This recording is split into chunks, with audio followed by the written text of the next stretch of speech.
Live on a Sunday afternoon, it's Utah Grizzlies hockey. As this afternoon's the last of a three-game series as the Grizzlies take on the Indy Fuel.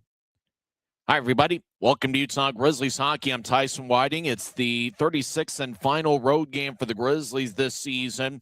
Utah's got a record of 16, 15, 3, and 1. Away from Maverick Center, the Grizzlies have 36 of a possible 70 standings points on the road this year. And I think if you were to say before the season the Grizzlies would be about a 500 club on the road, I think you'd take that all day of the week, as it is in the top half of successful road seasons in Grizzlies history. Well, Utah's looking to salvage the third game of the series. Indy has really had their way in the first two games of the set. The Fuel got a 4-1 victory over the Grizzlies on Friday night. Mathieu Boilard scored Utah's lone goal, 7:50 into the second period. Indy that night outshot Utah 35-21.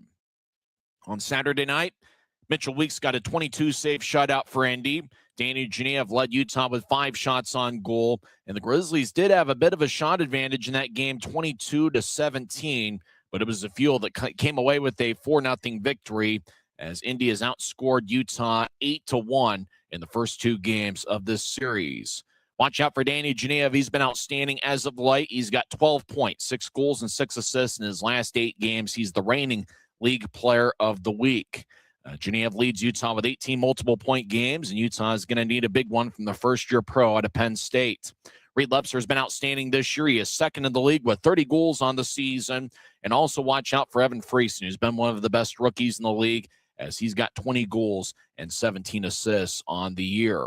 Well, the Grizzlies are over at Fisher's Event Center over in the Indianapolis area. I'm hanging out in the Professional Green Studios inside the Grizzlies office at Maverick Center.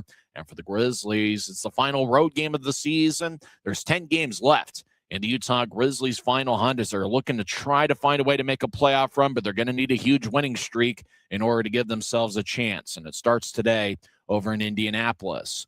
When we come back, we'll talk some hockey on the other side, and we'll also go over the lineups for both teams. We're grooving on a Sunday afternoon, and you're listening to the Utah Grizzlies Hockey Network. From commercial to recreational truck accessories, Mountain Land Truck Outfitters has got what you need. Flatbeds, spray and bed liners, lifts and leveling kits, wheels and tires. Mountain Land Truck Outfitters proudly uses a brand you know and trust. And with our experienced, knowledgeable, and friendly staff, your visit here will be informative and enjoyable. Stop into our convenient location in Provo at 265 South 100 West, or call 801-225-4637 to get a quote for your fleet or individual truck. Mountain Land Truck Outfitters. Every new day is a chance to be kinder to your body and your mind. U of U Health is here to help you build strength and confidence every day. Let us help you be a better you. U of U Health, official health partner for the Utah Jazz, Utah Hockey Club, Utes Athletics, and the Utah Grizzlies. Take the first step today at uofuhealth.org.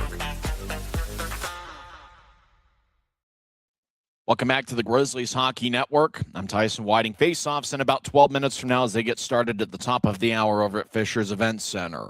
It's the 1,159th and final road game in Utah Grizzlies history.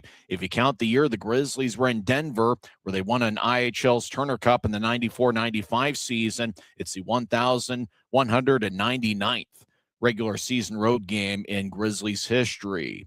And there's been many memorable road games in Grizzlies history. The first one I think of is the Brady DeVries game, the emergency goaltender that got a 4-3 overtime victory over the Rapid City Rush in December of 2021.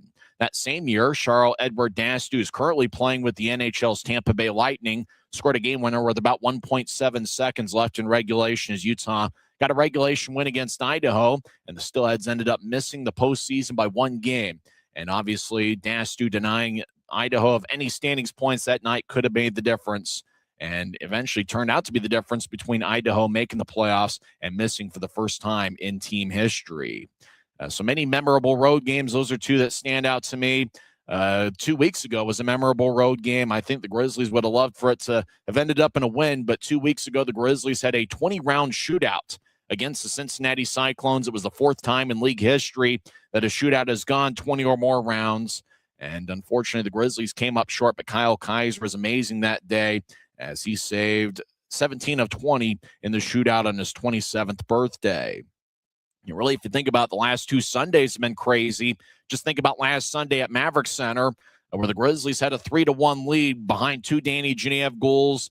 And then it looked like he had scored his third goal of the game, but the officials determined the puck never crossed the goal line. Tulsa made a comeback bid and scored 2 goals in the final 2.5 minutes of regulation, including the game-tying goal with 25 seconds left. But then with 10.5 seconds left in regulation, Maxim Barbashev, who's currently playing with the Allen Americans, he fired away from the left side. It was brushed off of Vyacheslav Butyet's stick, and then Genev was in the right place at the right time. He was on a bit of a sharp angle along the right wing, and he fired a lefty shot past Butyet's to complete the hat trick and give Utah a thrilling 4-3 victory. So last two Sundays have certainly been crazy for the Grizzlies. We'll see what this Sunday brings. Unfortunately, I didn't get the Indy's lineup, so we're not sure who's going to be in net for them, whether it's going to be Mitchell Weeks for the third straight day or if they're going to go with Ryan Ouellette, who's a recent addition to the Fuel roster. We do know the Grizzlies are going to go with Jacob Musatelli in net. This will be his 4th game overall this season, and it's his 2nd game as a Grizzly. So Musatelli is going to get the start in net for Utah, giving Hunter Miska a little bit of a break as Miska appeared in each of the first 2 games in the series. Musatelli played with a couple different colleges. In fact, he actually played with 3 different colleges. Musatelli was with Clarkson University from 2020 through 2022. Then he played at the University of Maine during the 2022-23 season, and after that played 2 seasons at Aurora University. So Musatelli is going to get the start in net for the Grizzlies as they take on Indy for the 3rd and final time this season. Don't forget, after today's game, the Grizzlies will be home for 9 straight games to end the 2025-26 regular season.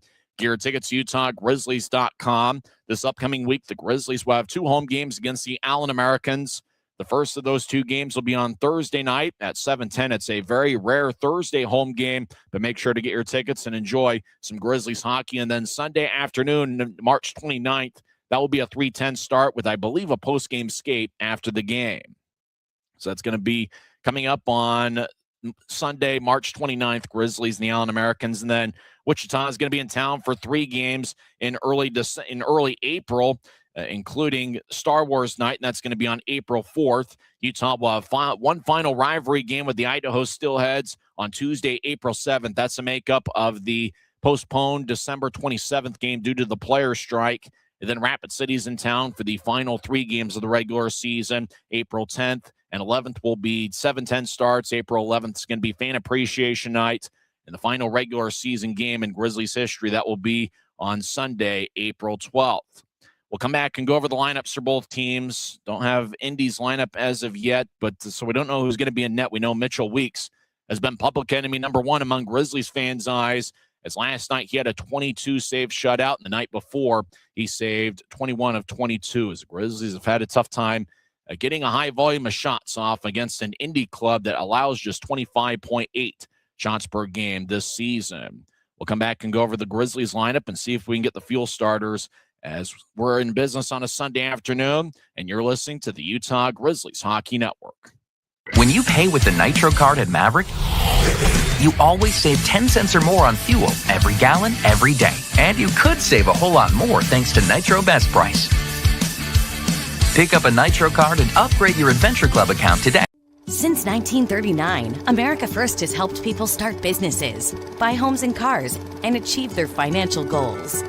Today, our top priority is still the financial success of you and your family, which is why we're giving new members $100 when they sign up for a basic savings and checking account, and another $100 when they upgrade to premium checking and enroll in and use direct deposit. So head to AmericaFirst.com today and join the credit union that always puts its members first.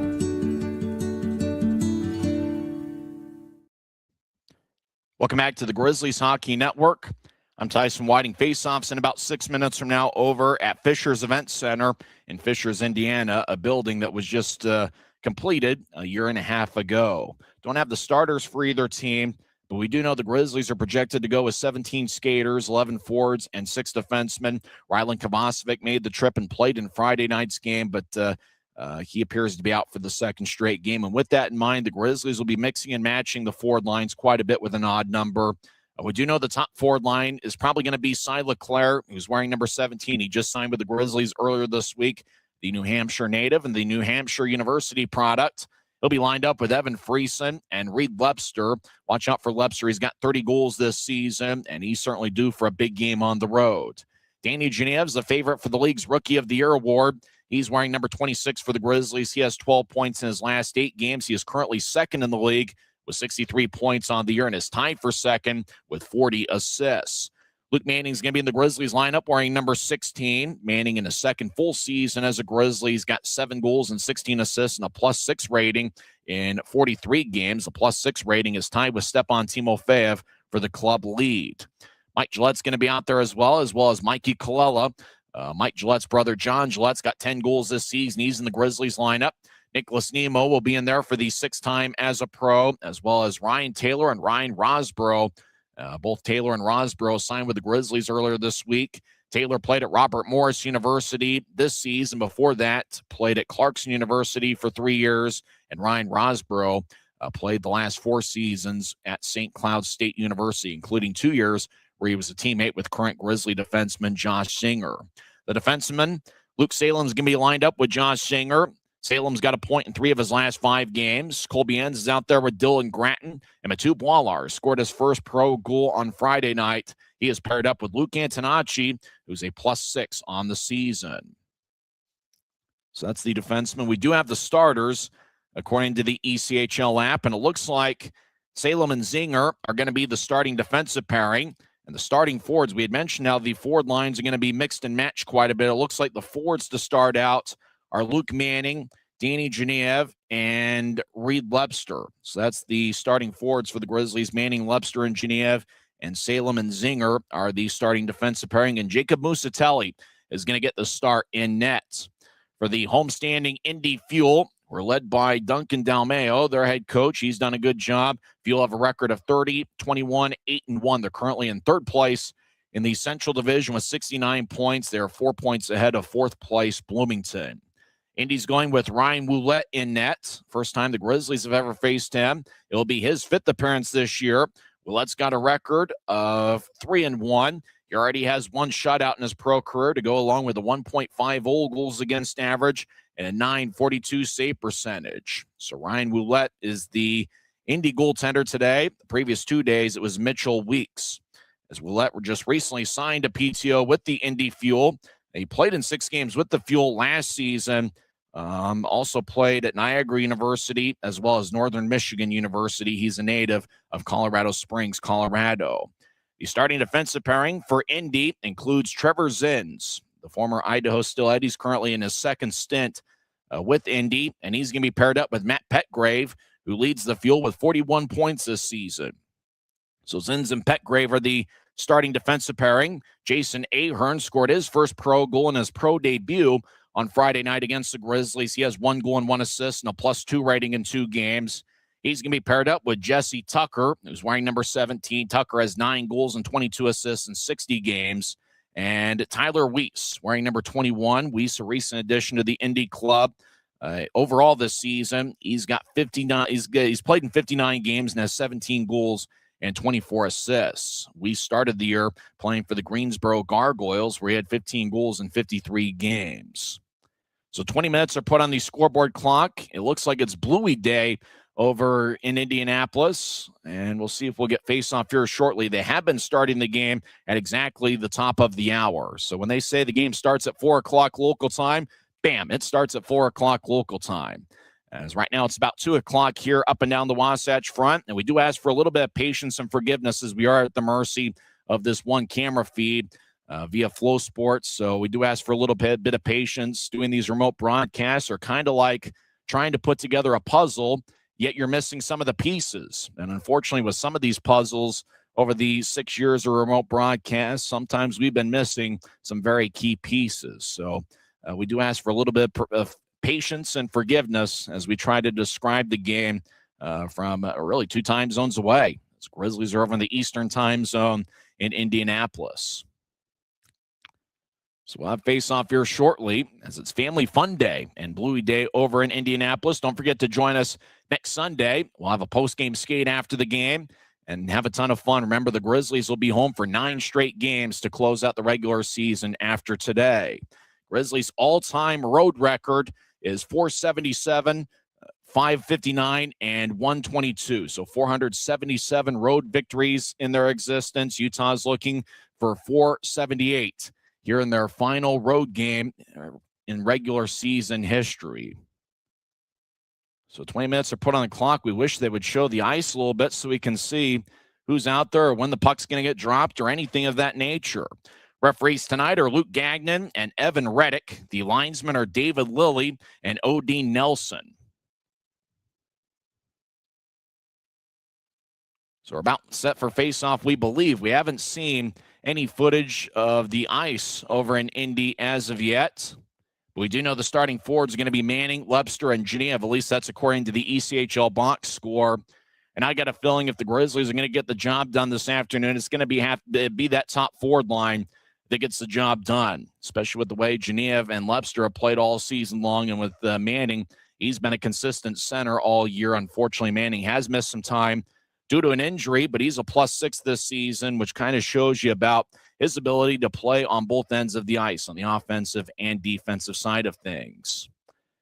So they still haven't shown the ice over in Indianapolis, but we do know that the puck should be dropped here soon. Kind of interesting to see the plus-minus totals kind of rise among a certain amount of Grizzlies. Manning's up to a +6 rating this year. Luke Antonacci, he's been paired up this week with Mathieu Boileau, and Antonacci and Boileau have actually been a pretty good defensive pairing. Antonacci in 12 games has 2 goals, 2 assists, and a +6 rating. So watch out for Luke Antonacci. He's a pretty good prospect. He played at a couple really strong college programs in the University of Maine, as well as this season at Lake Superior State University. So I imagine we're getting close now. Unfortunately, we still don't have any footage of the ice. We're just kind of seeing some graphics go back and forth. As we mentioned, they usually do start at about the top of the hour. Right now it is 2:02. That's the time here, and it's 4:02 over in Indianapolis. So they should be getting underway here soon, but they must be a little bit late to drop the puck for whatever reason.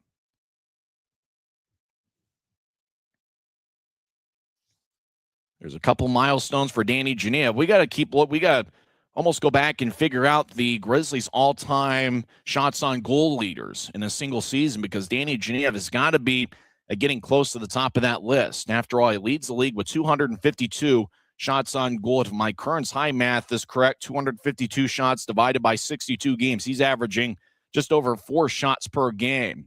There we go. The puck is dropped. Indy's wearing a yellow-looking jersey with what looks like red numbers. We're underway. Indy, left wing shot, and that one's blocked away. First time we saw the ice was after the puck dropped. Grizzlies are in a black jersey with white numbers and professional green trim. Indy, Petgrave, left wing shot. See, rebound shot goes just wide on the second attempt.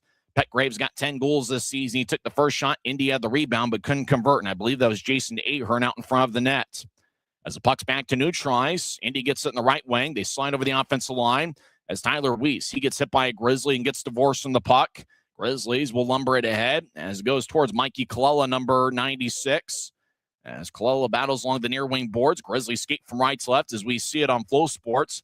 Colella challenges Chris Cameron, the Indy captain. Colella takes a spill as Webster joins the play, as Enns and Gratton are out there defensively. Indy will slide it between Enns and Gratton and goes all the way down. Musatelli raises his left arm.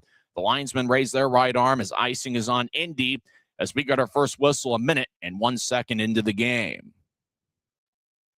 So Indy in kind of a bright yellow jersey with a red capital F in the front of the jersey with black trim, black numbers, black lettering in the back of the jersey, and we believe either yellow or red trim. Indy is affiliated with the Chicago Blackhawks and the Rockford Ice Hogs. The Grizzlies are in their 8th season as an affiliate of the Colorado Avalanche and Colorado Eagles.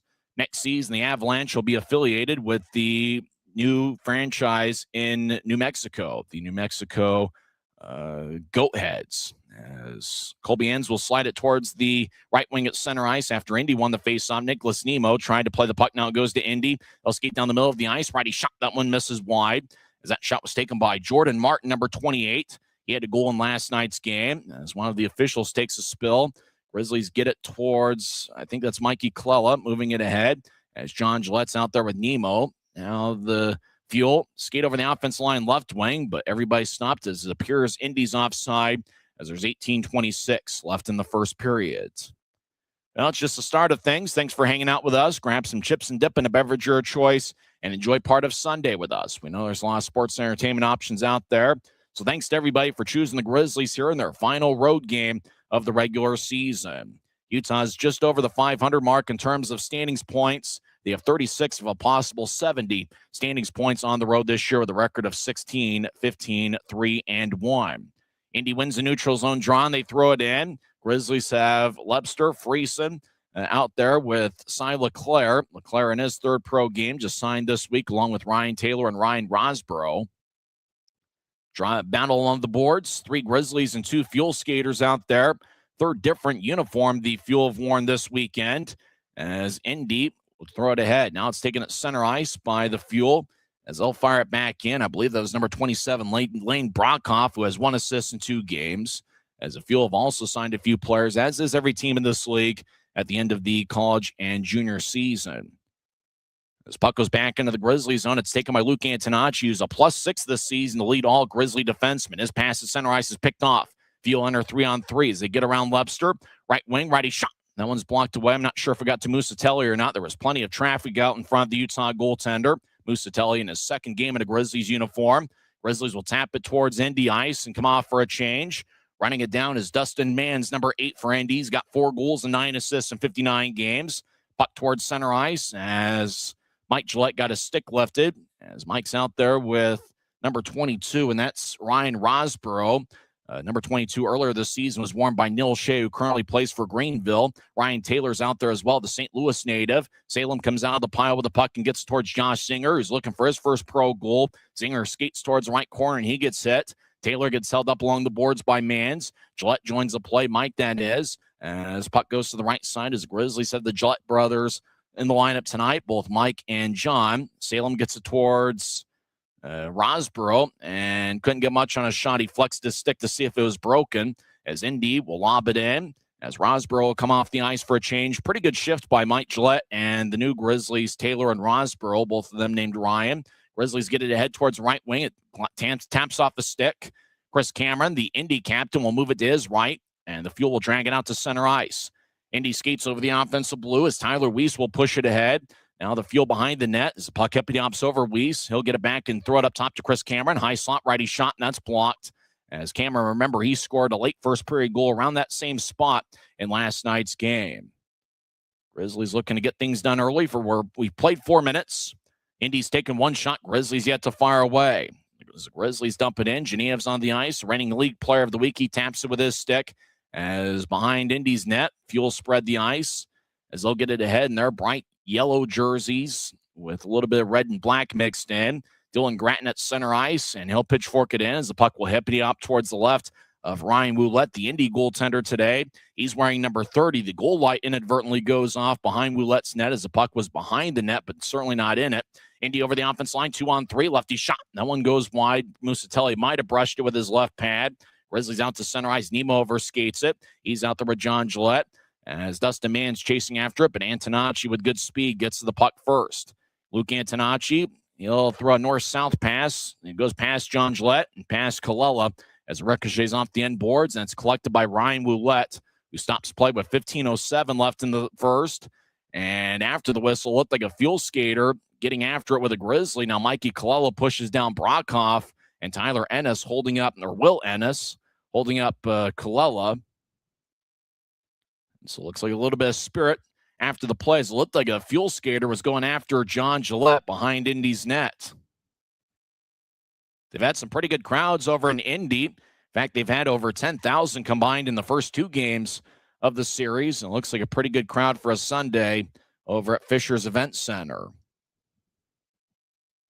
So it's going to be an offensive zone draw for Utah as John Gillette will take the draw. He's out there with Nicholas Nemo and Mikey Colella. Colella's played some pretty good hockey as of late. He's got 2 goals and 3 assists on the season. Indy wins the draw. They'll get out towards center ice. Cody Leskoski, he'll feed it towards his left. Long-range pass, but the Grizzlies come up with it as Colella tried to sweep it ahead. Now Leskoski rolls it towards Jacob Musatelli in his fourth game of the season. Played 2 games with Tahoe earlier this year, and it's his second game as a Grizzly. As Tahoe over the line left point, now they spin it around. Laskowski gets it in the right corner. He'll skate towards a point and drop it off as he gets it towards Jaden Joseph. Joseph tried to muscle his way around Antonacci, and Antonacci pushes Joseph along the boards. Joseph goes 6'1" and 172 pounds. He has 10 goals on the season. Boilar looking nearby as well as Lebster. Now Boilar gets physical on Joseph. Puck goes up top, Indian control. Left point, lefty shot. And that one lands at about downtown Fort Wayne as it goes out of play with 14:20 left in the first. In other words, the shot was nowhere near Jacob Musatelli in the Grizzlies' net.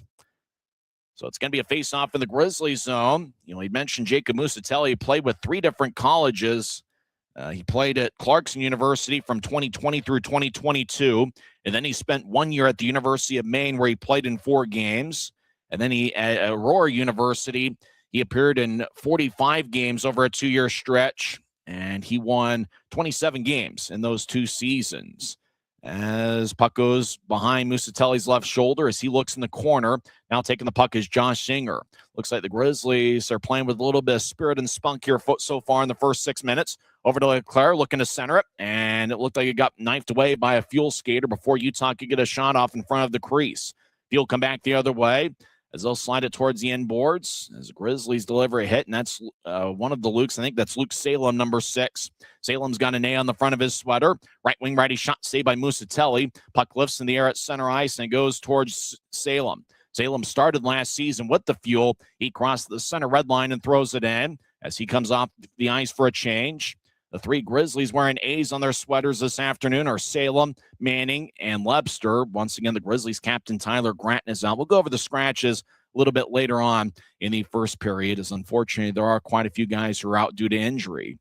As there's still no score, Fuel have 1 shot. Grizzlies have yet to fire away according to the score bug as we played about 7 minutes. Remember, the Fuel only allow about 25 shots per game this season, and the Grizzlies have had just over 40 in 2 games this weekend.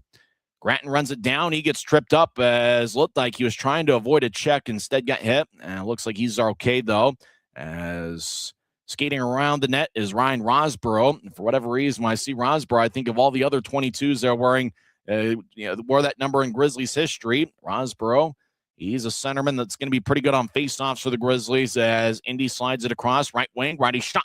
That one sticked away by Mike Gillette, who's had a pretty good series. Gillette's he's been one of Utah's best forwards this weekend in Indy. He had an assist on Friday night as a Grizzly lost his helmet and comes off. Mike Gillette, left point, righty shot. And that one sticked away by Woulette, and the puck will go out of play with 12:25 left in the first.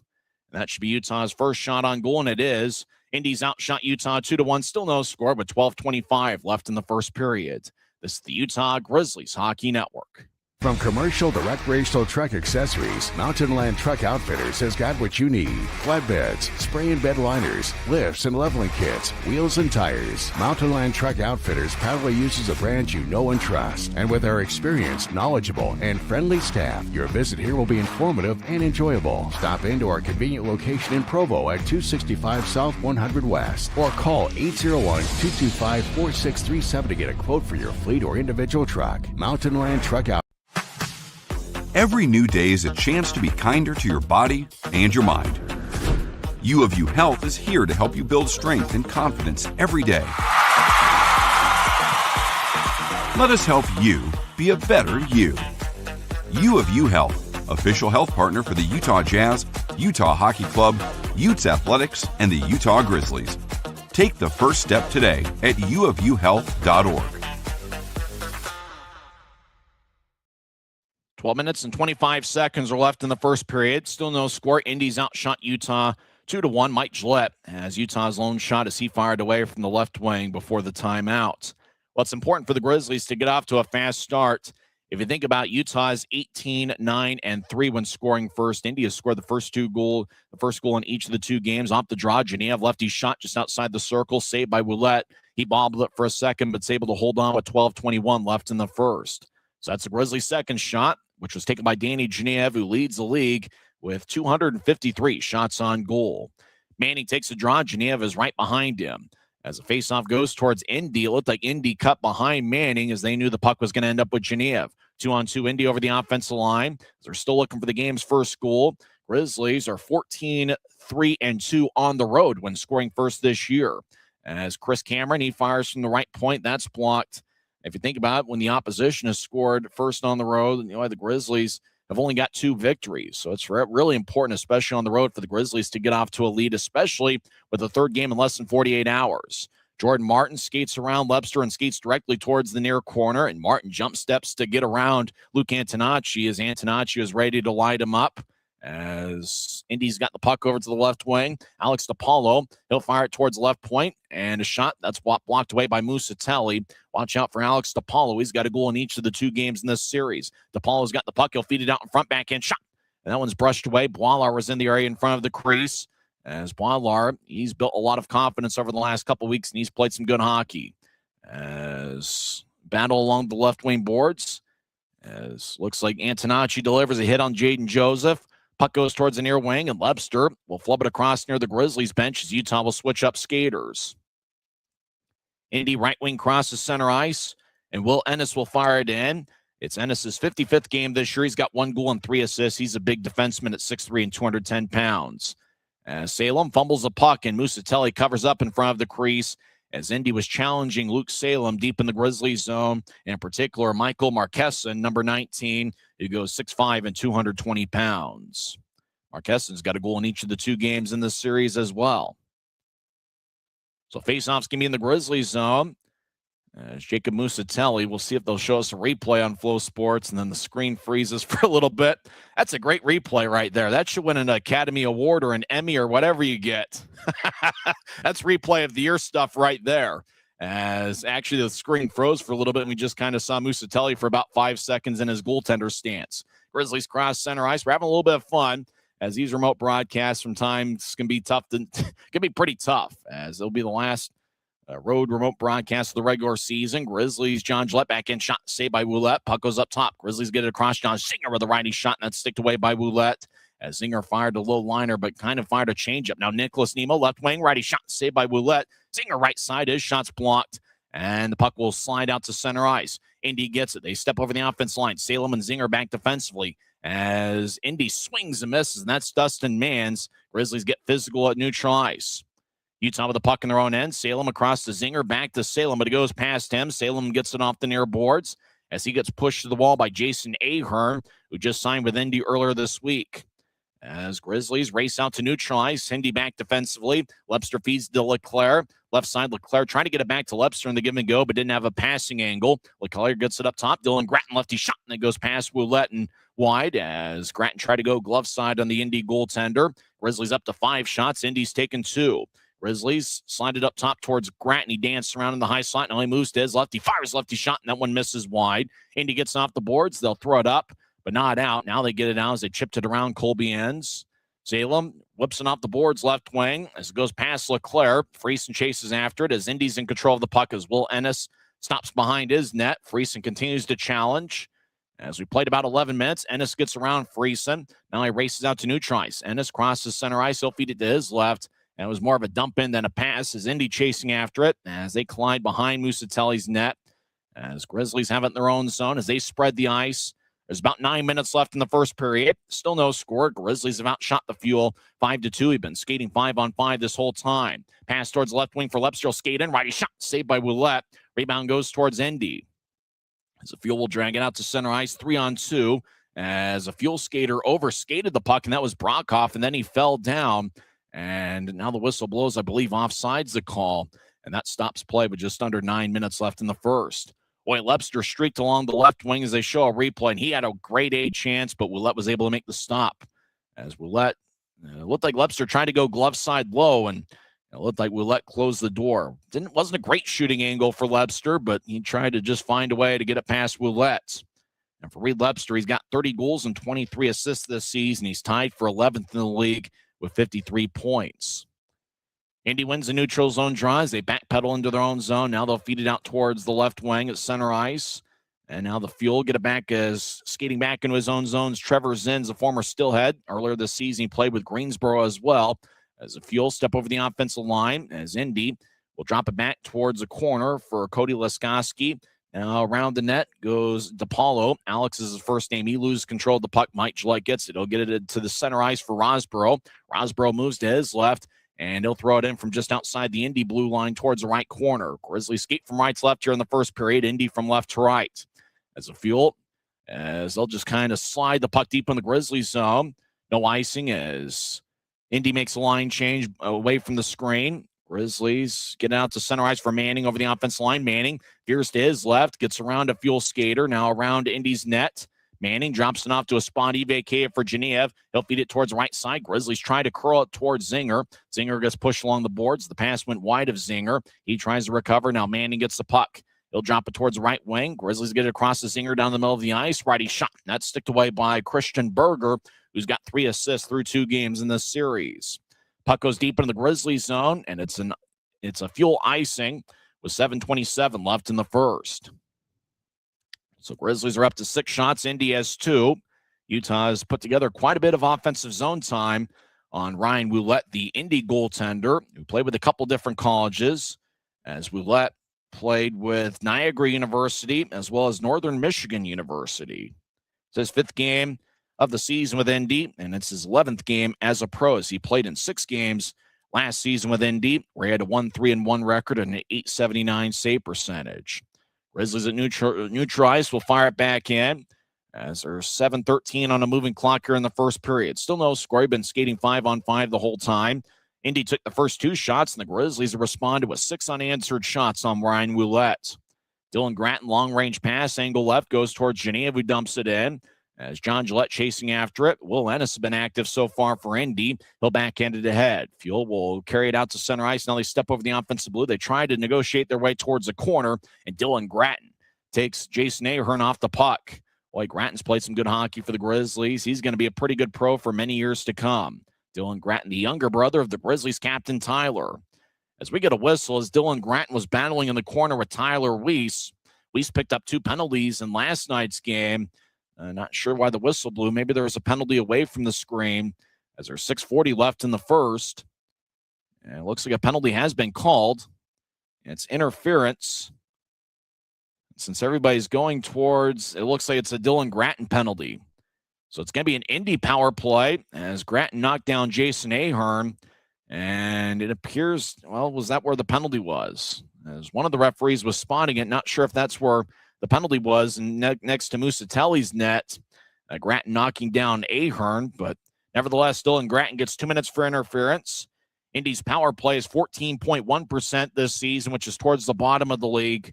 Grizzlies' penalty kill is 78.8%. Still looking for the game's first goal. There's 6:40 left in the first.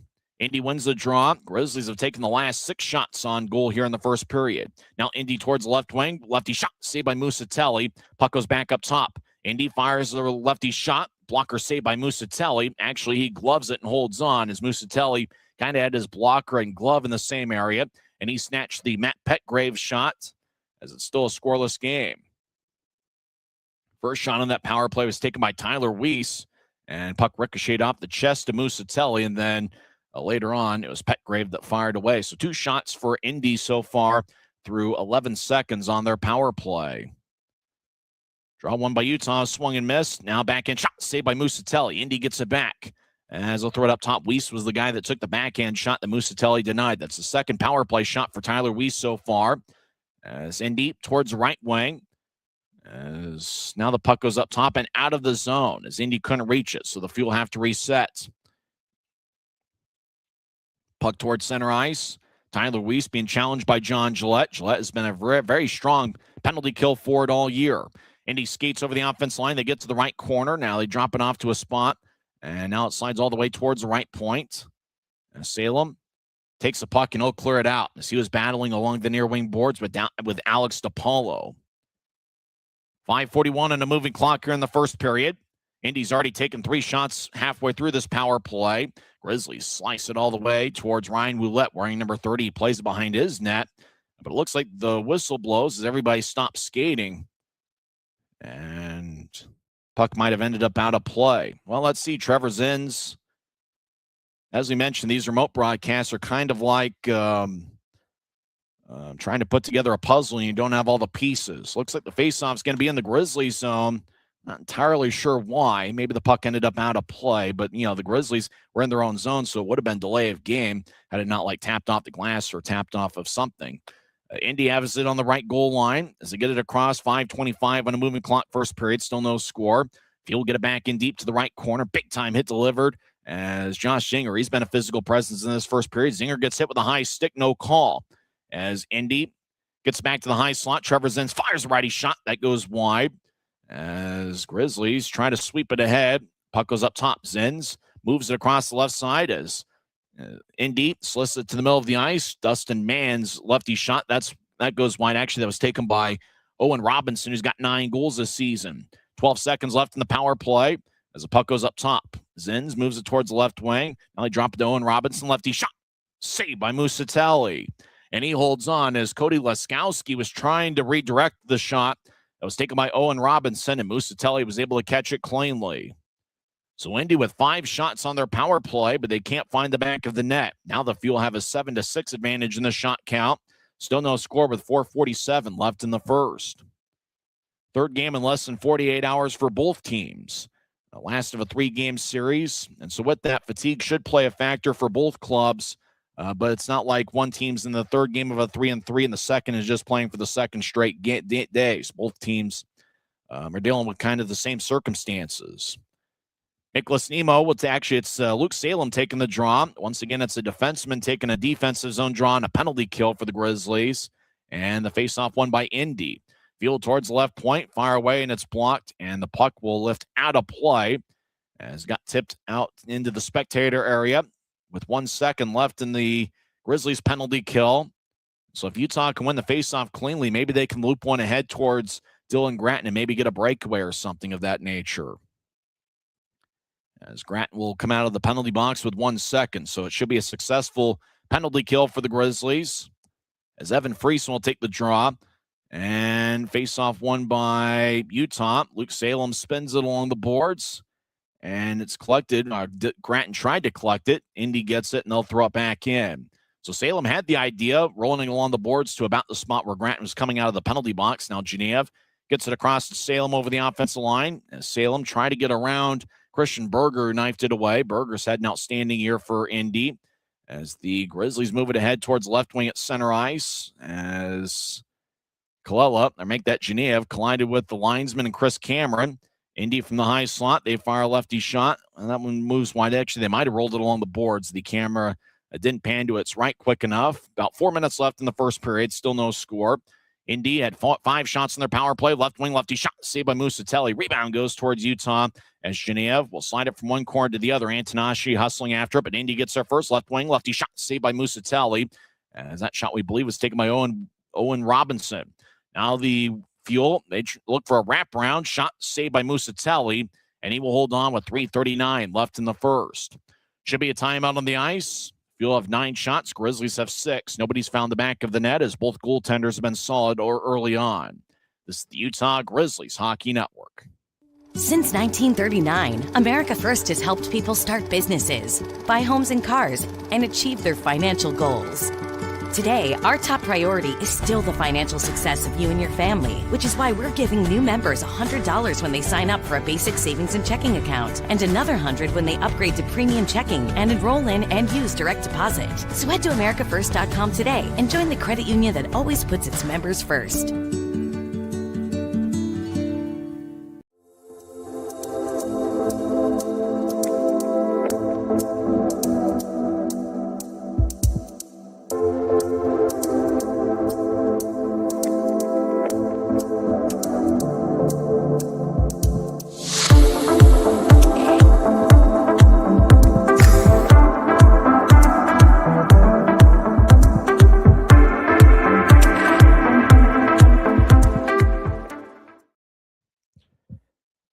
Still no score over at Fisher's Event Center.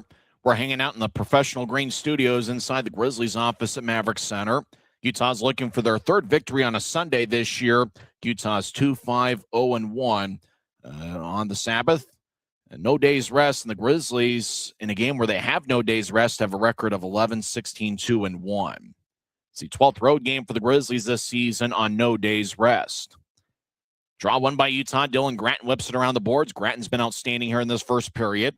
Fuel have outshot the Grizzlies 9-6. Indy re-enters from the left wing, left point, lefty shot. And that one ricochets off the glass onto Musatelli, who knifes it to keep the play alive.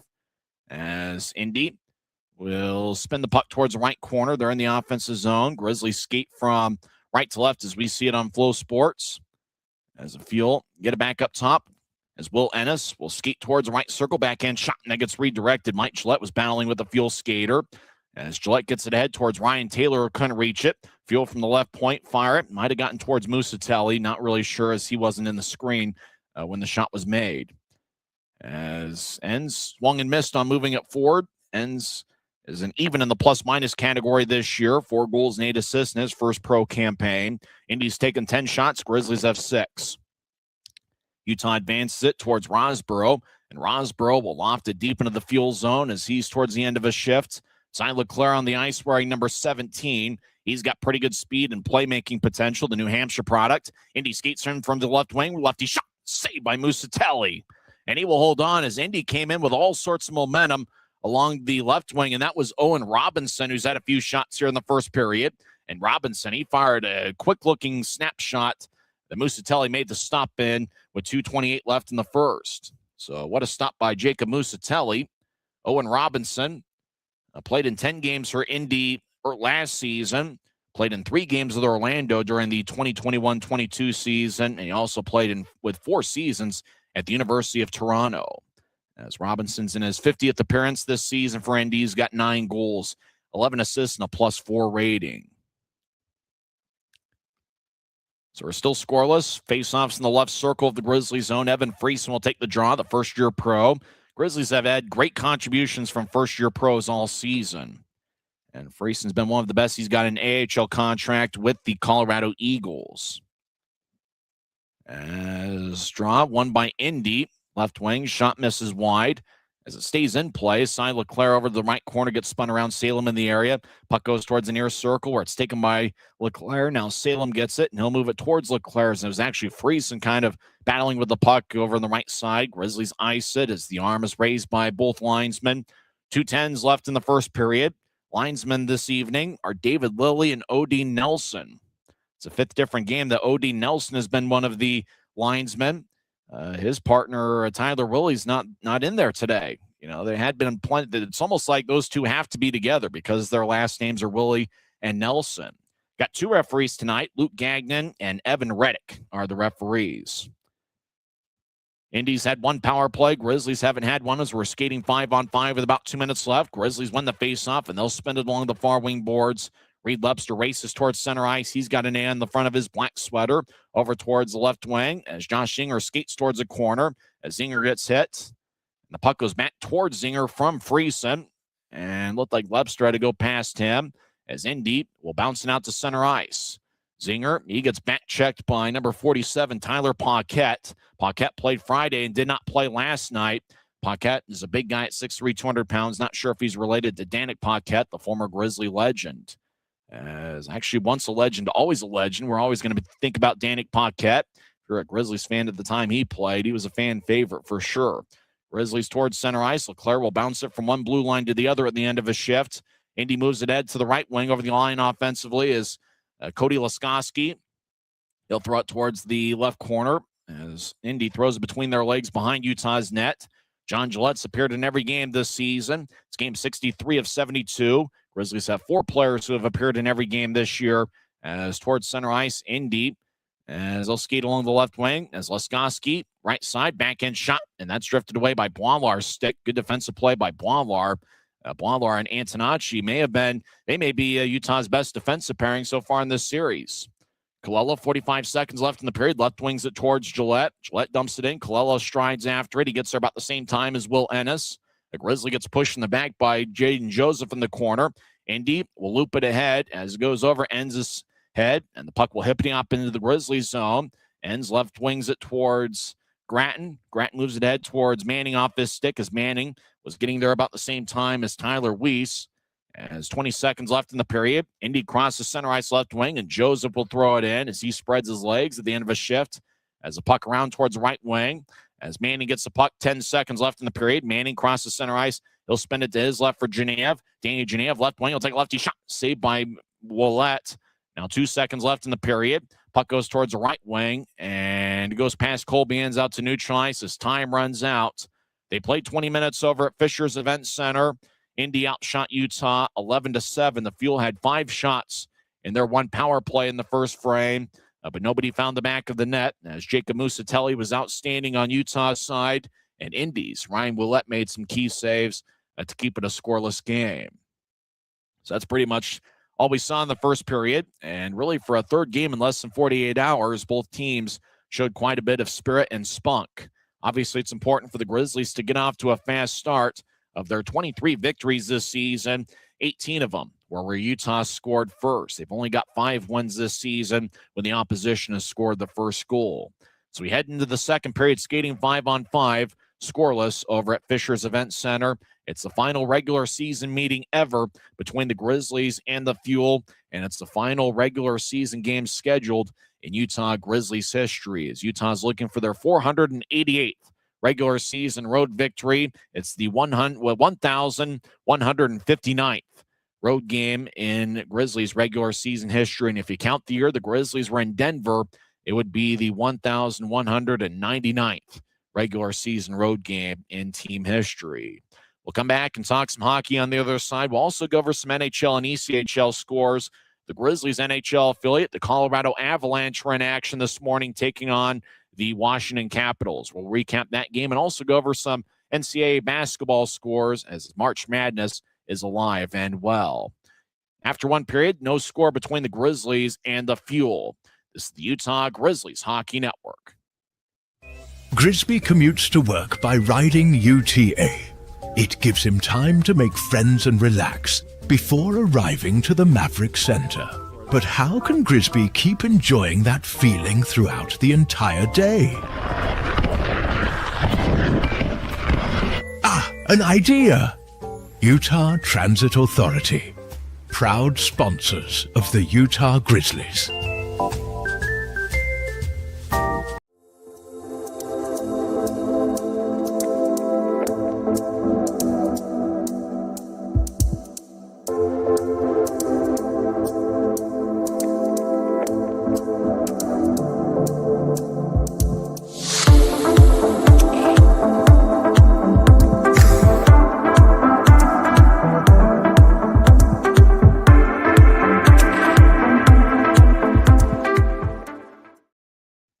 After one period over at Fisher's Event Center, there's still no score between the Grizzlies and the Fuel.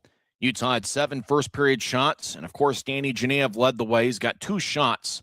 Genev has 3 or more shots in 49 of 62 games this season.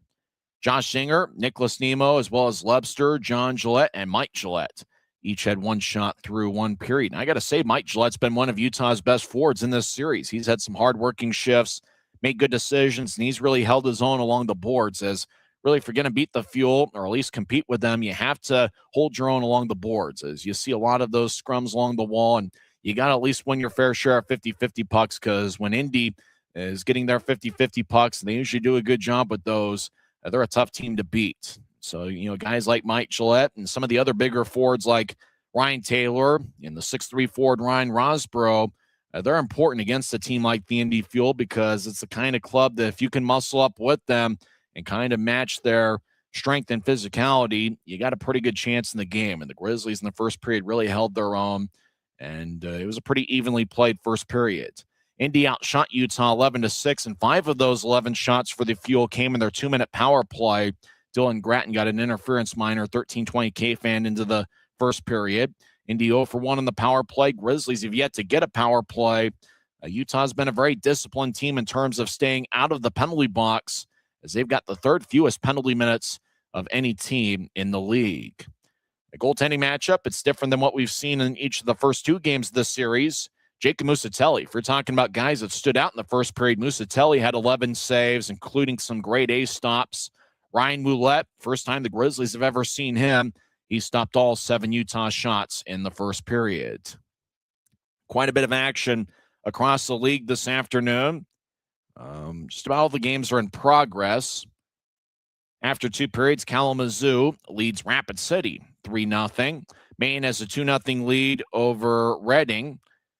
Atlanta and Savannah are tied at 2. Atlanta's got a record of 38-19, 2-1. Savannah is 29-27, 3-1. Wheeling has a 2-0 lead over Trois-Rivières after 2 periods. Also after 2, Jeff Carr's Norfolk Admirals leads Greensboro 2-0. The Allen Americans have a 5-1 lead over South Carolina. As looks like Harrison Blaisdell has 2 goals for Allen. Danny Caddick, Colton Hargrove, and Michael Gildon have each found the back of the net for the Americans. Allen finds themselves in 3rd place in the Mountain Division with a record of 32-23-5. Remember, the Grizzlies will face the Allen Americans in a 2-game series at Maverick Center this upcoming Thursday and Sunday, March 26th at 7 o'clock and March 29th at 3 p.m. Late second period, Allen leads South Carolina 5-1. Late second period, Adirondack and Worcester are tied at 2. Getting underway in about 20 minutes from now, Iowa is at Bloomington. And I got to imagine Bloomington is a Grizzly fan this afternoon, as right now Bloomington is in 4th place in the Central Division with 64 standings points. They are 2 points ahead of Cincinnati for that 4th and final playoff spot in the Central Division, as obviously the top 4 teams in each division make the playoffs in this league. Getting underway in about 20 minutes from now, Neil Shea, Keaton Mastrodonato, and the Greenville Swamp Rabbits take on Jacksonville. Both Greenville and Jacksonville have 24 victories on the season. And a game the Grizzlies will be rooting for the Toledo Walleye, a game that's going to get started in a half hour from now. Tahoe is at Toledo. And not only was the Grizzlies' loss yesterday tough, but the fact that Tahoe got a 4-3 victory on the road against Toledo really makes the playoff chances look that much slimmer. Grizzlies still have a shot. After all, Utah's got 10 games left in the regular season. And if they win them all, they can finish with 75 standings points. Right now, Tahoe's got 65. So the Night Monsters, if they want to avoid anything else, they got to find a way to get at least 10 standings points. If not, if they get like 70 standings points, Grizzlies will have to win no less than 8 games. Really, Utah's hoping that Tahoe can lose 8 or 9 of their final 11 regular season games to at least give them a shot. And obviously, Utah would then have to go probably 9-1 or 8-2, if not 10-0 the rest of the way. So obviously, the playoff chances are pretty slim. If Utah can just get on a massive winning streak, that could certainly help things out. But Tahoe, even then, would only need 5 victories to not even worry about the Grizzlies and clinch a playoff spot. So right now, the Grizzlies are rooting for the Toledo Walleye as they host Tahoe in the rubber match of a 3-game series on Sunday afternoon.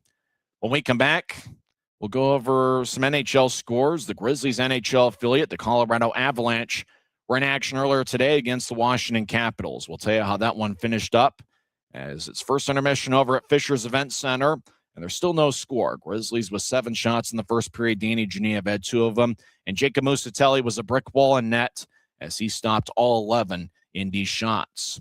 You're listening to the Utah Grizzlies Hockey Network.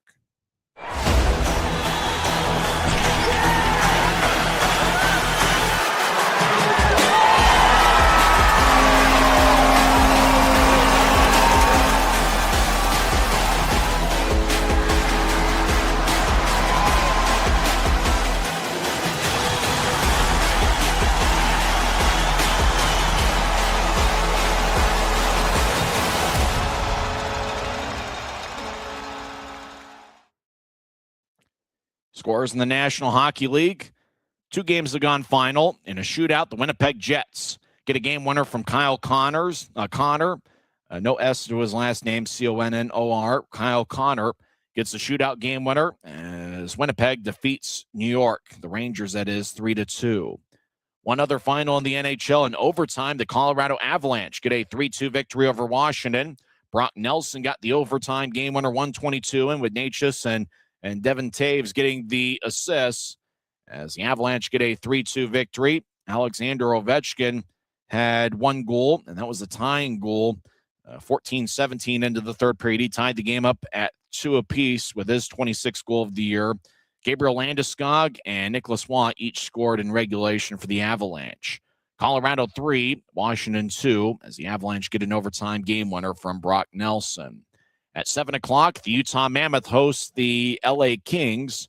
Utah is 36-28-6 on the year. Kings are 28-25-16. That's right, the Kings have lost past regulation 16 times this season, but because they do pick up 1 out of 2 standings points for that night, LA finds themselves only 1 point back of a wild card spot. So it's a huge game for the Mammoth, who have a 5-point lead on Nashville in the wild card. Utah's got the top wild card spot. Nashville has the second wild card spot with 73 points and just 1 point behind Nashville for that second wild card playoff spot is the LA Kings with 72 points. So it's a huge game for the Mammoth, and it's also a pretty big game for the LA Kings in terms of playoff implications. Utah's 5-3-2 in their last 10 games, and the Kings are 4-4-2 in their last 10.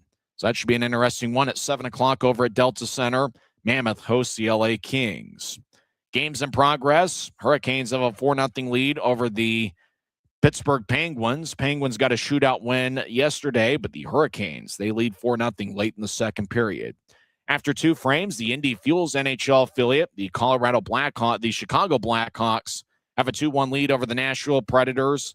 Connor Bedard scored his 29th goal of the year, 13:57 into the second period. So after 40 minutes, Chicago leads Nashville 2-1. Getting underway at 5 o'clock is the Blue Jackets and Islanders. Also at 5 o'clock are the Golden Knights and Stars. Charles-Edouard Nastu and the Tampa Bay Lightning take on the Flames at 6 o'clock. And also at 6 o'clock, the Sabres are at the Anaheim Ducks. So that's the action across the National Hockey League. In college basketball, second round action earlier today, Purdue, the number 2 seed in the West region, they get a 79-69 victory over Miami. So Purdue advances to the Sweet 16. Late second half, Iowa State has a 74-55 lead on Kentucky. So how about that one? Kentucky's down by 19 points late in the second half. Getting underway at 3:15, 4-seed Kansas takes on 5-seed St. John's in the East region. At 4 o'clock, Tennessee, they're a 6-seed. They'll take on 3rd-seed Virginia in the Midwest region. At 5 o'clock, Iowa takes on Florida. At 5:50, a game of local interest, Utah State takes on Arizona. At 6:45, UCLA will play UConn in the East region. And at 7:45 in the Midwest region, Texas Tech takes on Alabama. So that's the college basketball score update. Over at Fisher's Event Center, still looking for the game's first school as Indy and Utah are scoreless after 1. When we come back, we'll talk about the 9-game homestand the Grizzlies have to end the regular season. As there's still no score between Indy and Utah, you're listening to the Utah Grizzlies Hockey Network. We're 20, and yeah, we're celebrating big. Because in 20 years, we didn't just make the gear.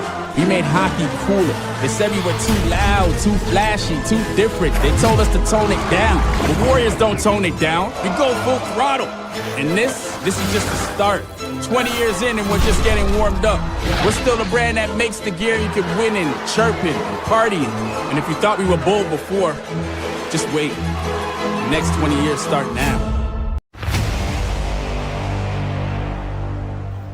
Tonight's game is brought to you by the ECHL, celebrating its 38th season of affordable family entertainment.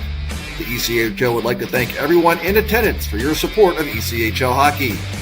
The ECHL would also like to recognize the following league sponsors: AMI Graphics, exclusive signage provider; Athletic Knit, official jersey supplier; Baron Rings, official championship ring supplier; BFL Canada Insurance and Sutton Special Risk, sponsors of the 2026 ECHL Hall of Fame induction ceremony; Dash, official mobile auction platform; The Fairley Group, official commercial insurance provider; Flow Sports, exclusive streaming provider; Hotel Planner, official hotel reservations partner; Howie's Hockey Tape, exclusive hockey tape and lace provider; In Glasgow, exclusive puck provider; Prolific One, exclusive secondary ticketing partner; and Warrior, exclusive on-ice equipment provider and title sponsor of the 2026 ECHL All-Star Classic.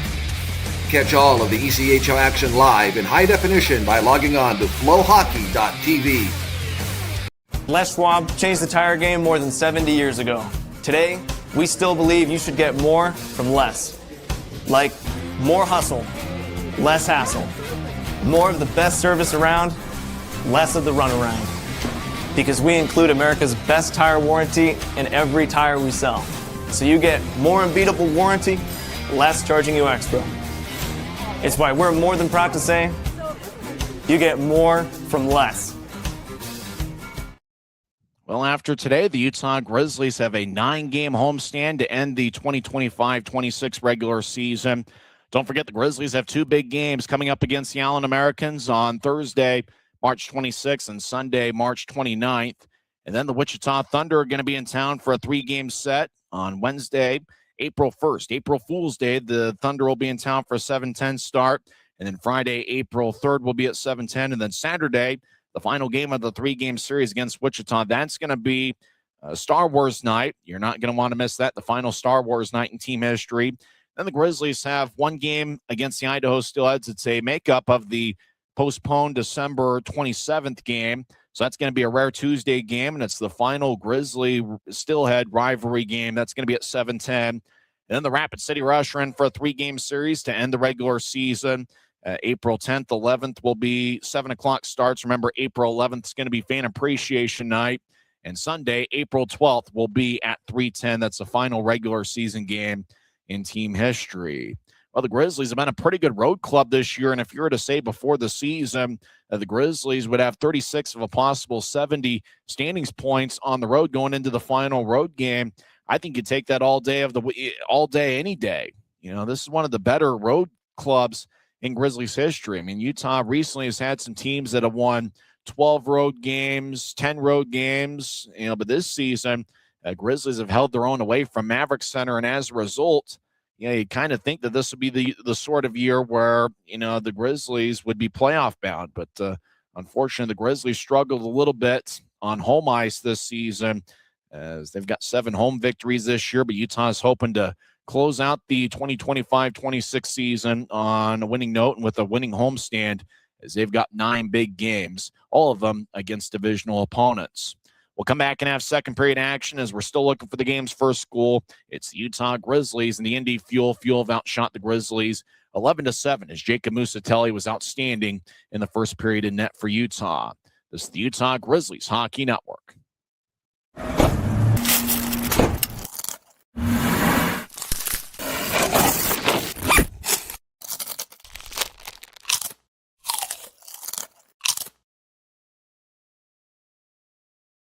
From commercial to recreational truck accessories, Mountain Land Truck Outfitters has got what you need. Flatbeds, spray and bed liners, lifts and leveling kits, wheels and tires. Mountain Land Truck Outfitters proudly uses a brand you know and trust. And with our experienced, knowledgeable, and friendly staff, your visit here will be informative and enjoyable. Stop into our convenient location in Provo at 265 South 100 West or call 801-225-4637 to get a quote for your fleet or individual truck. Mountain Land Truck Outfitters.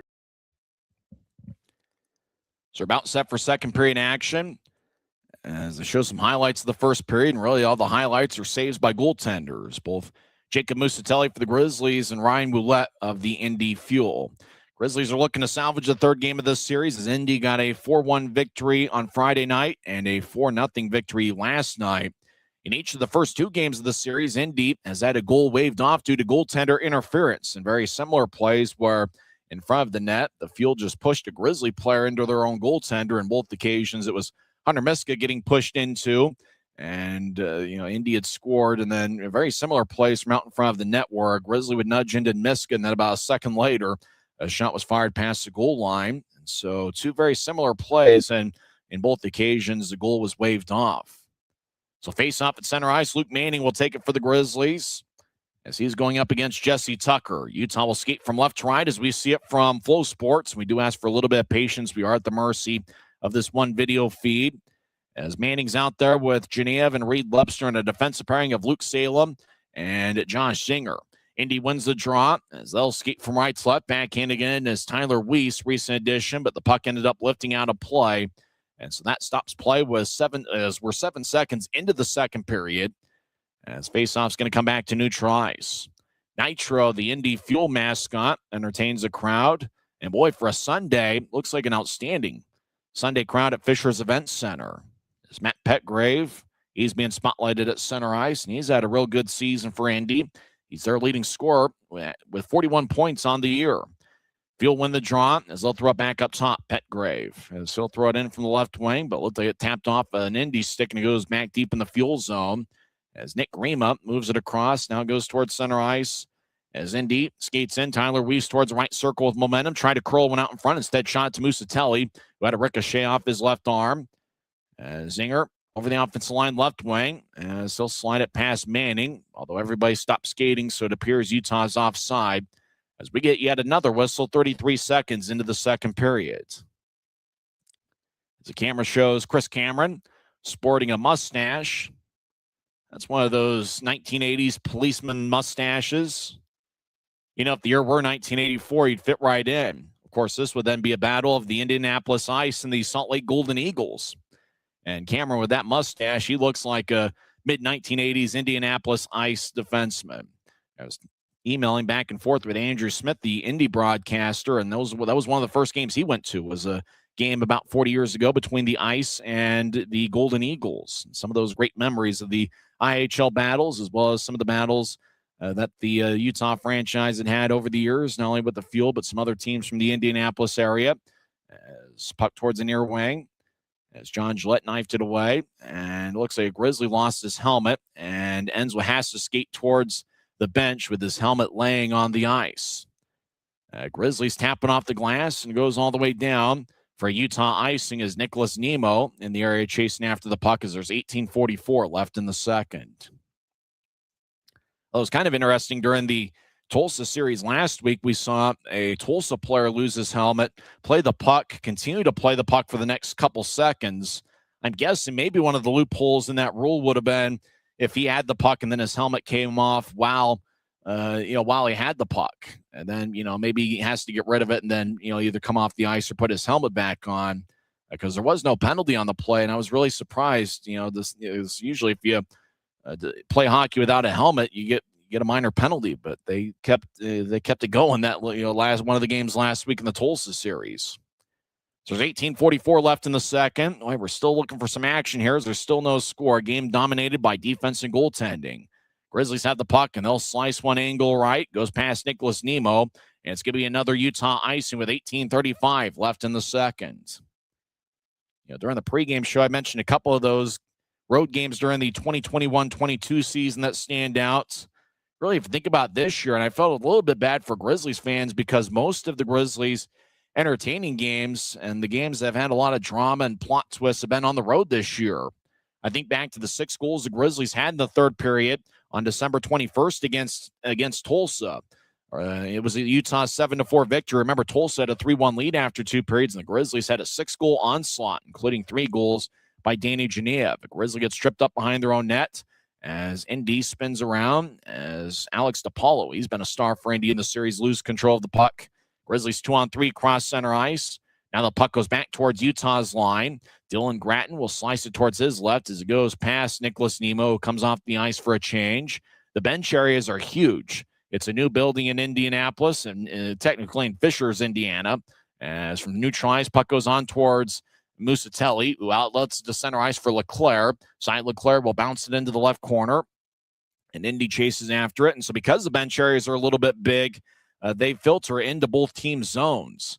As puck from neutral ice is ramboed on towards Musatelli, who gloves it like a left fielder, and he will hold on with 17:45 left in the second, as Musatelli has stopped each of the first 12 shots he has seen so far. Tyler Paquette, they spotlight him on the Indy Flow Sports screen, as he played with Wheeling earlier. In fact, Paquette played at Penn State for 5 years, where he was a teammate with Danny Genev and the Gratton brothers, Dylan and Tyler. There's a puck around the boards, and it goes deep into the fuel zone, and no icing on the plays we play on. Genev's out there with Friesen. Cy Leclerc delivers a hit. Genev near the area of Paquette, the college teammates at Penn State, As Genev lets it go towards the right corner. Hustling after the puck is Antonacci. Antonacci rolls it along. Boy, Luke Antonacci certainly been a standout for the Grizzlies in this series. Boiler lefty shot that's brushed away by Boulette, and it goes out of play with 17-16 left in the second. So Grizzlies will have another offensive zone draw. And even though scoring's been tough, it's been a tough go of it in terms of getting goals in the Indy series, where there have been a few standout performers with what they've done with the puck and without the puck. You kind of think about Antonacci, who's now a +6 on the season to lead all Grizzly defensemen. Luke Manning's up to a +6 rating this year. I've really been impressed with Mike Gillette so far in this series. Ryan Rosborough wins the faceoff as the Grizzlies in the offensive zone. Ryan Taylor, righty shot, and that one's blocked away by Roulette as Taylor took it from along the left wing boards. And now we get a whistle as two palms are in the air by Jason Ahern. He's looking around trying to wonder what's going on. So hooking's going to be the call. It sounded like he had a ref mic, although I don't hear any of the sounds from Indy. I think you might be able to hear them, though, on Flow Sports. And so a penalty, and it looks like it's on Indy. So it's going to be a Grizzly power play as Tyler Weiss gets 2 minutes for hooking, 2:50 into the second period. Utah's power play is 21.1% this season, which ranks 6th in the league. But Utah has been a little bit cold on the power play over the last few games. In fact, Utah is 0 for 8 on the power play over the last 3 games. Their last power play goal came 8 days ago, March 14th, in a 4-3 overtime loss to Tulsa. Grizzlies win the draw as Lepster skates towards the left corner, gets to Manning, who cycles it around. As Genev has it bounced off his stick. Indy gets it as a fuel. Race down the left wing, looking for a centering pass. Righty shot, and that one goes wide. As Jaden Joseph didn't collect it cleanly on the feet from Jesse Tucker. Otherwise, it would have been 1-0 fuel. And so Joseph couldn't get much of a shot off, and whatever he did went wide. Manning moves to his left. Lepster over the offensive line. Lose control of the puck as it goes back to New Trice. Grizzlies in control. Salem sliced it ahead to Genev of the Indy line, right wing. Danny rolls along the boards. Manning in the area. As Lepster chases after, he'll bounce it to Genev. As Danny solicits it up top, but it goes past Salem and out to center ice. Salem collects it. We're 50 seconds into the power play. Still looking for the game's first score, about 4 minutes into the second period. Salem rolls it back towards Lepster across the center ice. Lepster with 6 power play goals this season. He left wings it, and dumping it in, I believe, was Evan Friesen. Manning bounced it up top as Friesen drops to his left. Salem over to corner for Lepster down the middle to the ice. Friesen lefty shot. That one's blocked away by Roulette. And now the whistle blows as high sticking. It's either a high sticking penalty or the puck was played with a high stick. As everybody skates towards neutral ice. As I saw one of the referees put together a high stick signal, but not sure if it was for a penalty or if the play was just played with a high stick as Friesen fired it, a ricochet off, I believe, the blocker of Roulette, and then it appears the puck was played with a high stick by Utah, so it's a neutral zone faceoff. Grizzlies switched up skaters. John Gillette's out there with Cy Leclerc, Nicholas Nemo, Dylan Gratton, and Colby Enns. So 2 defensemen on this power play unit. Like recently, the Grizzlies have lost key power play performers in Tyler Gratton, Aiden Hansen-Bukata, Riley Connors, even Maxim Barbashev. And it has done a little bit as the Grizzlies have kind of had to reshuffle things on the power play over the last week. Grizzlies rolled along the boards as Leclerc trying to play with another Grizzly. Puck goes up top. Gratton throws it across, but it goes back to neutral ice. Colby Enns dangling back and forth near the Grizzlies bench. Now he fires onto Roulette, and the Indy goaltender outlets it all the way towards Musatelli. Musatelli plays behind his net. He is 6'3" and 194 pounds. Musatelli's been solid so far. Grizzlies with a cross-ice left wing pass towards Enns. He gets hit in the back trying to get the puck. And now the puck goes back. Well, let's see. Everybody stopped skating. Am I deflecting out of play? As there's 4 seconds left in the power play. As Tyler Weiss is in the box as he's serving a hooking minor. Camera spotlights Christian Berger, who's got 3 assists so far in this series. The fans are having a good time. Looks like a really good Sunday crowd. They've had a combined crowd of over 10,000 in the first 2 games of this series. They had 4,062 on Friday and 6,127 fans last night, including a couple Grizzlies fans who decided to make the trip for the Grizzlies' last road trip in team history. Over to the left wing, Musa as Kalila. He'll take a lefty shot, glove saved by Ouellette, and that was at the very end of the power play. As Tyler Weiss is out of the box, Grizzlies will have an offensive zone draw as Indy has outshot Utah 12-11. As Colella with a quick-looking wrist shot, and Ouellette made a routine save. For Mikey Colella, he had 4 goals in 36 games last year at Canisius College. Before that, played at Northern Michigan University for 4 years, and I believe there was a time where he was a teammate with Ryan Ouellette, the goaltender, as Ouellette played with a couple different colleges, including Northern Michigan University. And Colella, he reunites with Colby Enns. They were teammates at Northern Michigan for a few years as well. Back to live action, Indy skating back around Ouellette's net. As we're still looking for the game's first goal, as Antonacci gets the puck, he'll move it around towards Boilard. Boilard throws it in. Chasing after it's Mike Gillette along with Rosborough. Now Indy races out to center ice. Field crosses center, and they'll skip it on towards Musatelli, and he'll cover up in the crease. So the draw is going to be in the Grizzlies zone. And let's see if there's a timeout. Don't see the time on the score bug, as the score bug has disappeared over in Fishers, Indiana. Fans having a good time. And once again, a huge Sunday afternoon crowd at Fishers Event Center. We hope to see some big crowds for the final 9-game homestand in Grizzlies history, as the draw is going to be in the left circle. Don't forget to get your tickets for Thursday night. That's the Grizzlies' next game, and that's a home game against the Allen Americans. Get your tickets to UtahGrizzlies.com. So face-off in the left circle, won by Martin. Jordan's his first name. Left wing, lefty shot, and that's blocked. That shot was taken by Lane Brockhoff. Choked on some air. I do that from time to time. Brockhoff throws it out to the left wing. Fuel, enter it, and slide it to the middle of the ice where it's picked off. That looked like number 16, Brock Moravis, who hasn't played in this series. Grizzlies get it towards Zinger, as he'll push it ahead, as Zinger had a Fuel skater charging after him. Now Zinger gets it back, and he'll tap it past Moravitz, and goes deep into the Fuel zone. As Brockhoff gets it ahead, Indy chips it to the middle of the ice where it's taken by Genev, who sweeps it towards the net. And it looked like it didn't get towards the Indy goaltender. As puck towards the right wing. As Utah will tap it towards the right side. As Salem collides high with the Fuel skater. Puck goes deep in the Grizzlies zone. As it's run down by Colby Enns. Indy closed the gap on Enns and holds Enns' stick. Now to the middle of the ice. Indy, righty shot, saved by Musatelli. Oh, there's a loose puck out in front, and a Grizzly got their stick held up, and then Indy came in with a backhand shot low, and that was Tyler Paquette. And Musatelli makes a big save. 13:34 left in the second. Still no score on the Utah Grizzlies Hockey Network. Tonight's game is brought to you by the ECHL, celebrating its 38th season of affordable family entertainment. The ECHL would like to thank everyone in attendance for your support of ECHL hockey.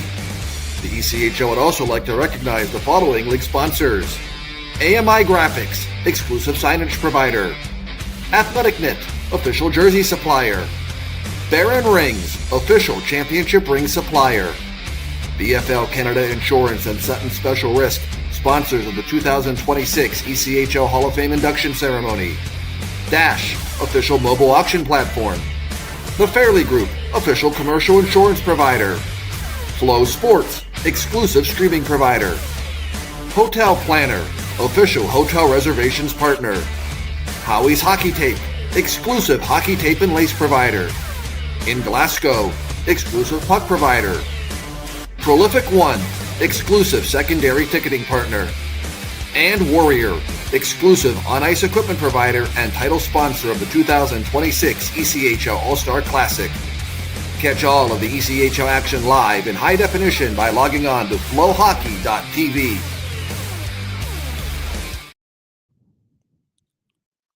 "13 minutes and 34 seconds left in the second period. Still no score between the Fuel and Grizzlies. Utah's taken 11 shots. Indy has 15. So a little bit of a delay before the next spot of action. Timeout ended up lasting about a minute and a half. As Indy gets the puck, as it trickles off a stick. Grizzlies skate from left to right here in the period. Utah's got the puck. As Colella trying to center it towards Nemo, but the pass is behind him. Grattan trying to get towards Nemo. Now the middle of the ice. Gillette lefty shot. That one misses wide. Not sure if Willett got a piece of it. This puck goes back to center ice. Colby N zips it to the middle of the ice, and the Grizzlies backhanded in deep. Mikey Collella's got great speed. He skates towards the right corner, and he gets a good shoulder check from a Fuel skater as Colella was playing the puck along the boards. Indy across center ice, less than 13 minutes left in the second period. Now a scoreless game as they throw it in. Grizzlies towards the near wing. As they get it ahead towards Nemo off the stick. Grizzlies right wing it towards Nemo over the offensive line. Nemo played at Niagara University. Fires a righty shot, saved by Willett. And he will hold on with 12:40 left in the second. So last two Sunday games have been pretty crazy. 2 weeks ago, the Grizzlies had a 20-round shootout against Cincinnati. And then last week, obviously, with the Danny Genev hat trick, including the game winner, with 10.5 seconds left in regulation. But this one, it's kind of been a routine scoreless game with both goaltenders standing out. Friesen will take the drives out there with Manning and LeClaire. As the Grizzlies have switched up the forward lines quite a bit, so they're playing with 11 forwards and 6 defensemen. Indy with the puck. Cameron gets it towards the far side. Fuel will tap it off the boards. Luke Manning gets it wearing number 16. Steps over the offensive line. LeClaire got there about the same time as the puck, as no offside was called. Waller left point, fires lefty shot, and that one goes wide as Willett was kind of moving towards his right, then back to his left. Puck to the Utah line as Indy gets it, and they'll skate in from the right side. LeClaire on the back check took it away. Luke Manning off his stick. Manning gets it back, and he'll throw it from one corner to the other. Manning and Antonacci are each a +6 for the Grizzlies this season. Antonacci slices it ahead. It goes past LeClaire. Grizzlies get it in their offensive zone as Friesen moves to the high slot. It ricochets off the Utah stick, and then two Grizzlies collide at neutral ice. Indy crosses center. Grizzlies move it ahead as Friesen has it tapped away. As Friesen gets hit by an Indy check, and that was Lane Brockhoff, the big 6'1 defenseman. As a Fuel out to neutral ice, racing across center is Alex DePaulo. He's got a goal in 2 games, each of the 2 games in this series. DePaulo fires it wide from the left wing, and now it goes back deep behind Utah's net. Puck slides towards the near corner. Antonacci, he tried to move it ahead towards Ryan Taylor and kind of gets held up. Fuel, throw it towards DePaulo, shot and a score. Alex DePaulo got the puck and just kind of shoveled it past Musatelli, as he now has a goal in all 3 games in this series. And the Fuel take a 1-0 lead with 11:19 left in the second.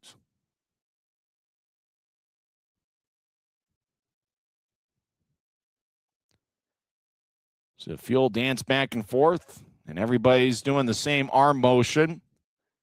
They just kind of raise their arm one after another. As the Fuel just got it towards DePaulo, as it was Jaden Joseph, number 7, skated towards left goal line and just kind of laid it, teed it up for Alex DePaulo. DePaulo fired it over the left shoulder of Musatelli. So for the 3rd straight game in this series, the Fuel scored the first goal. There's 11:19 left in the second, and Indy scores on their 16th shot of the night. So face off at center ice. And as we always talk about, after a goal gets scored, what happens the following 2 shifts? Do the Grizzlies come and bring the momentum back, or does Indy keep that momentum and maybe score another goal? And so we'll see who gets that momentum. Puck is deep in the Fuel zone. Grizzlies 2-on-2 scrum along the right corner boards. Genev gets held up by a Fuel skater. Indy comes back the other way. Fuel race out to center ice. Grizzlies back defensively as Indy dumps in from just outside the Utah blue line. As taking the puck is Dylan Gratton. As Gratton moves it ahead, and he played with a couple different colleges. It did Dylan Gratton. Started out at Penn State with his brother Tyler. As Indy throws it back deep behind the Grizzlies net with Musatelli, he'll get it back to Gratton. As the Grizzlies slide it from the left side, throw it into their own crease. Now Indy centers it to the right wing. Righty shot goes wide. As a Fuel around Musatelli's net. As Paquette moves to the right side, now up top to Chris Cameron. Righty shot. Glove saved by Musatelli. And he holds on with 10:22 left in the second. The Alex DePaulo goal was assisted by Jaden Johnson and Cody Laskowski. And that was 8:41 into the second period as Indy has a 1-0 lead. So draws giving the Grizzlies zone. Dylan Gratton picked up a penalty. I'm sure you heard on the crowd mic on Flow Sports, as they do have a ref mic, but I don't hear any of the sounds from Indy, but it looks like Indy has picked up a power play as Dylan Gratton gets a 2-minute penalty. So it's Indy's second power play of the night. Remember, in the first period, they had 5 power play shots. It's Gratton's second penalty of the evening. According to the ECHL app in the box score, it says 2 minutes for holding the stick. And that is 9:38 into the second period. Puck goes up top. Indy's in control in the offensive zone. Grizzlies skate from left to right here in the period. As a fuel, slide the puck towards the left corner. Now behind the net, Indy throws it back to a corner that had been vacated. As a fuel, get double team John Gillette trying to take it away. As a fuel towards the left wing, skate towards the line, keeping it in. As number 10, Jason Ahern. As right side shot, and that's blocked before it gets to Musatelli. Now left wing. Lefty shot by Ahern goes wide, and the field will chase after it at neutral ice. Grizzlies will switch up a couple skaters. Now Indy will back it out deep into their own zone. As Friesen will come off for a change. Crossing center ice is number 11, Alex DePaulo, who's been public enemy number 1 among Grizzlies fans' eyes with a goal in all 3 games in this series. Antonacci, he'll slice the puck all the way deep into the Fuel zone as Ryan Ouellette plays behind his net. He's already got 1 shutout for the Fuel this season. Indy skates around their net. Owen Robinson wearing number 9. Skates towards neutral ice, only drops it off. 45 seconds left in the Fuel power play. Indy throws to the right side. Now they chip it to the middle of the ice. Indy skates in. Lefty shot saved by Musatelli. And he holds on. Good job by Nemo and Antonacci boxing out Indy skaters in front of the crease.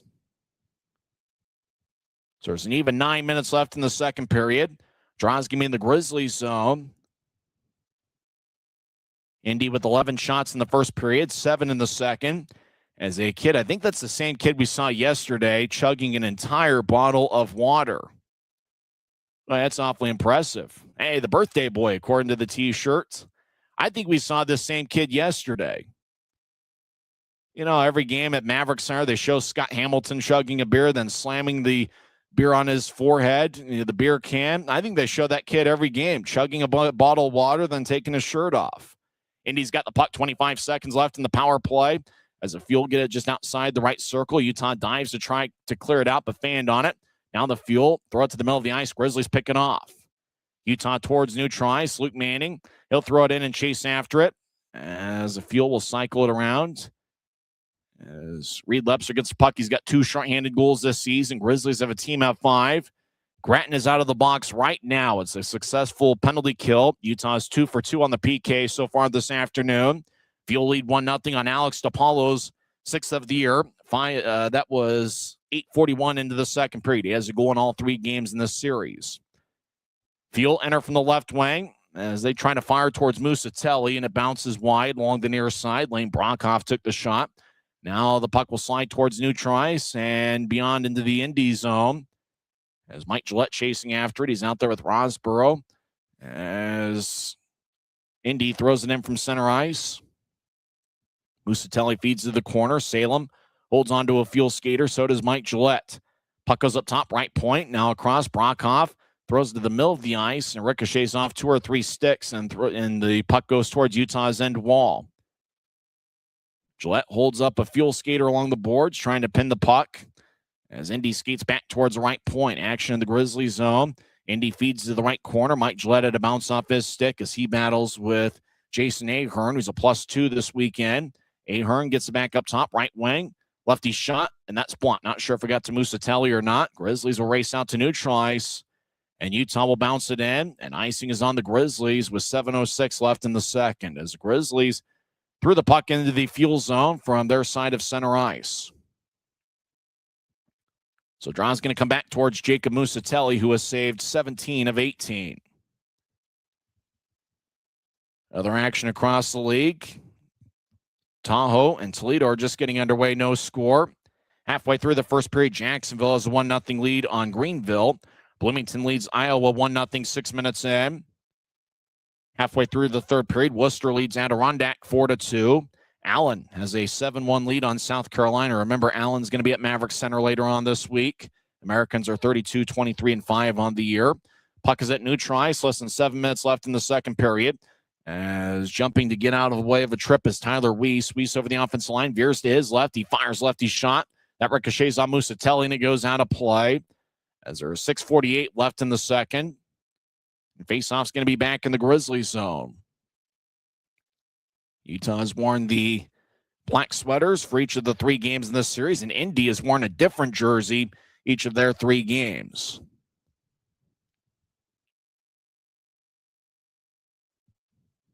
Grizzlies with 12 shots. They haven't had many shots in any of the games in this series. As the Grizzlies on Friday night took 21 shots, and Mitchell Weeks stopped 20 of them.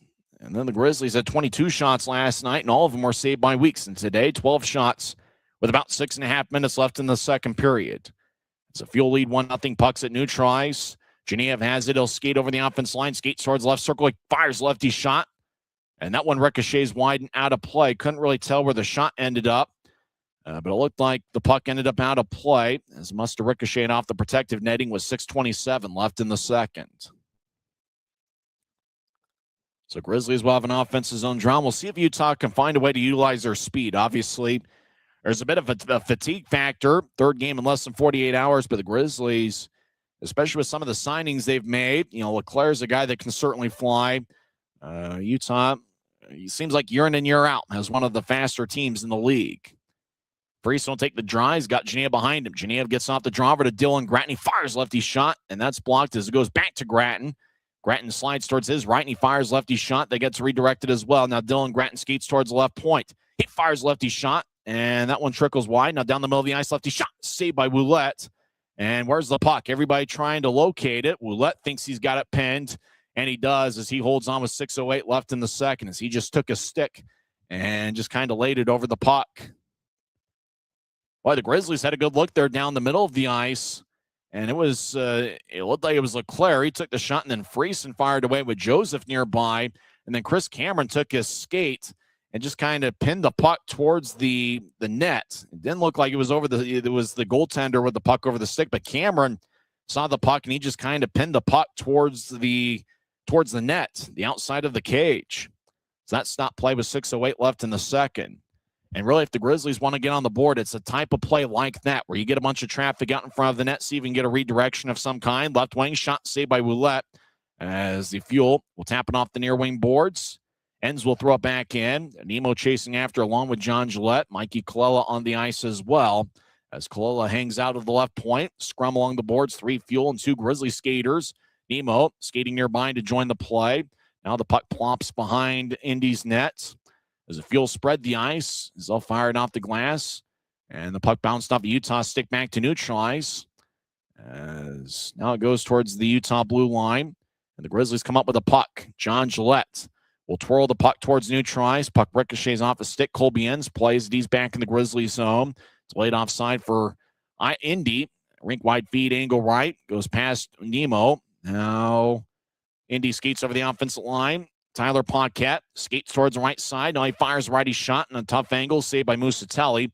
Grizzlies come back the other way. 2-on-2 across center ice. Utah veers off to the right. Nemo gets pushed off the puck. Now Nemo gets it back. He's in the right corner. As Nemo gets it across looking for Genev. Genev hits a Fuel skater. Indy with the puck. As they'll tap it off the Manning stick. Puck goes to center ice. Manning trying to regather it. And now the Fuel come up with it. Antonacci brushed it away. Well out of his crease is Musatelli. He outlets the center ice. 2-on-1. Lepster towards the right wing. He centers it. Grizzlies back at shot. A score! Luke Manning gets his 8th of the year, and we're tied at 1. Well, just what the doctor ordered. Played kind of scrambled back and forth. 2-on-1. Lepster got to the middle of the ice for Manning, and what a beautiful backhand move over the left glove of Ryan Ouellette. And so Luke Manning gets Utah on the board with his 8th of the year. And for Reed Lepster, that's his 24th assist of the season. As kind of a scramble play turned into a 2-on-1. An Indy defenseman dove in the slot to try to intercept Lepster's centering pass to Manning. But somehow the pass got through to Manning, who put together a beautiful move on the Indy goaltender. So we're tied to 1 here late in the second period. Not sure if there's going to be a secondary assist. We know Lepster's Going to pick up the primary assist with a great pass to the middle of the ice for Manning. That's Lepster's 24th assist this season. Indy has it behind their net, as it's anybody's game here late in the second period. Fuel will loft it out to center ice. It ricochets off an Indy skater's glove as the Grizzlies drifted ahead. As taking the puck is Lepster. He'll chip it to his right, looking for Genev, and it's tapped by Indy. Now Lepster re-enters from the right side, lays it for Genev, who slides it towards the right corner as Genev gets blasted by a Fuel skater. As Tyler Weiss moves it towards the left side, and as Boiler battles with the Fuel member wearing a yellow jersey, as the Fuel main colors are black, red, and yellow. Rosborough in the area as a big-time hit delivered by a Grizzly, and that was Mike Gillette, who's been physical all series. Gillette gets hit with a high stick, and an Indy skater's going after him. Well, it looked like a deliberate high stick on Mike Gillette, and you bet there's going to be a little bit of a battle, as that one looked very unnecessary. And they got to look at that replay again, and the league's going to have to take a look. That seemed like a high hit that was pretty deliberate. There's a high stick, and then there's what happened to Mike Gillette, as everybody on both sides kind of going after each other. And it looks like players from both teams are trying to kind of separate a couple angry players, but it looked like Mike Gillette got hit up high, and that was a tough one, as Mike Gillette just had the puck nearby, and an Indy skater, Tyler Weiss, and he just cross-checked Mike Gillette right in the face with a cheap shot. And then Weiss had the audacity to go after Mike Gillette after he cross-checked him in the face. Not only should that be a penalty, if the official saw it cleanly, that could be a misconduct or a game misconduct. I'm not sure what Gillette did first, but Tyler Weiss with a strong cross-check to the face of Mike Gillette. And then everybody just tried to, try to separate Weiss. I think Indy tried to make sure a Grizzly couldn't go after Weiss. There's a cross-check, and sometimes it's accidental. You can understand if it's to the back, but that was towards the face of Mike Gillette. That was deliberate. And really, if the officials had a good look at it, that might be the last that Tyler Weiss plays here in this game. 3:36 left in the second. Luke Manning with his 8th of the year. Reed Lepster and Jacob Musatelli. Remember the outlet pass but Musatelli had well out of his crease. He picks up the secondary assist. We're tied at 1 with 3:36 left in the second period. This is the Utah Grizzlies Hockey Network.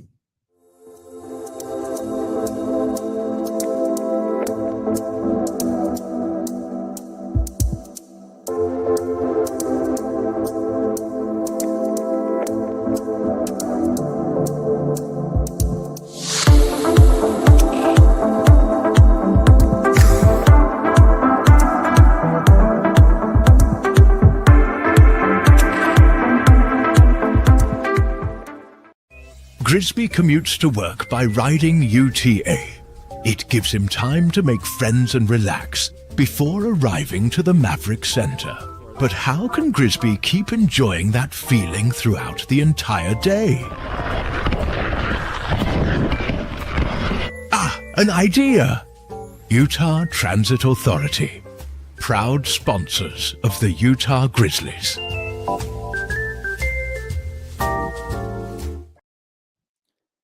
So it is going to be a Utah power play with 3:36 left in the second period. Tyler Weiss gets a high-sticking minor. Let's face it, with the aggressiveness towards the face of Mike Gillette, surprisingly, that's just a minor, but nevertheless, Utah gets a power play here late in the second period. Neither team scored in the first frame. Alex DiPaolo made it a 1-0 game. He scored for Indy 8:41 in, with Joseph and Laskoski gained the assist. Then Jacob Musatelli came well out of his crease. Threw it to new tries for Lepster. Grizzlies had a 2-on-1. Lepster centered it to Manning, and Manning just skated in and fired a beautiful backhand shot past the left shoulder of Ryan Ouellette to get Utah on the board, 15-20 in. So there's 3:36 left in the second period. We'll see if the Grizzlies' power play can get rolling. As you mentioned, they've struggled a little bit as of late. Haven't had a power play goal in 3+ games. So the power play is getting started, and time is running on that power play. And wish we could describe what's going on, but it looks like we're just seeing a graphic. As it is Family Fun Day with Bluey. Now they're 20 seconds into the power play. I still can't describe what's going on. As they're just continuing to show a graphic that says IND versus UTA. Now we're 30 seconds into the power play. Grizzlies yet to get a shot off according to the score bug. And now we've missed 40 seconds worth of action as shots are still Indy 18, Utah 14. And now we're missing 40. Well, now the clock is stopped with 2:53 left in the second. We literally missed 42 seconds worth of action as they continue to rotate through graphics, talking about Family Fun Day and a couple other things.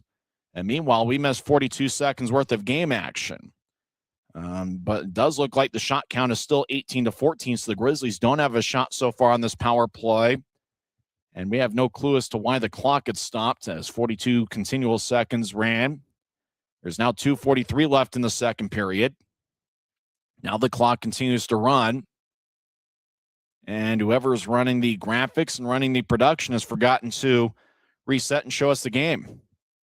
So now there's 2:40 on a moving clock. We are halfway through Utah's power play, and we've yet to see any action on the Fishers Event Center ice. And now there's 2:30 moving. Grizzlies are still at 14 shots according to the score bug.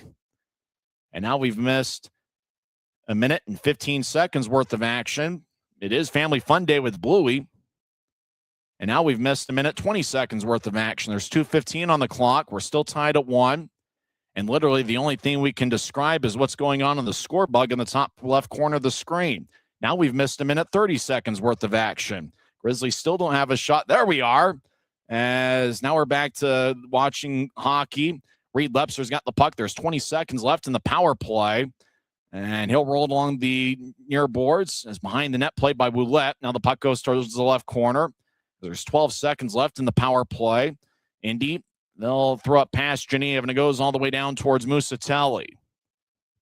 So that will do it for Utah's power play. There's now a minute and 35 seconds left. We can't recap what happened in the power play because we missed a good 3/4 of it. Grizzlies towards the left wing is Friesen towards the corner as he gets hit along the boards by Chris Cameron, the Indy captain, who's a big 6'5" defenseman.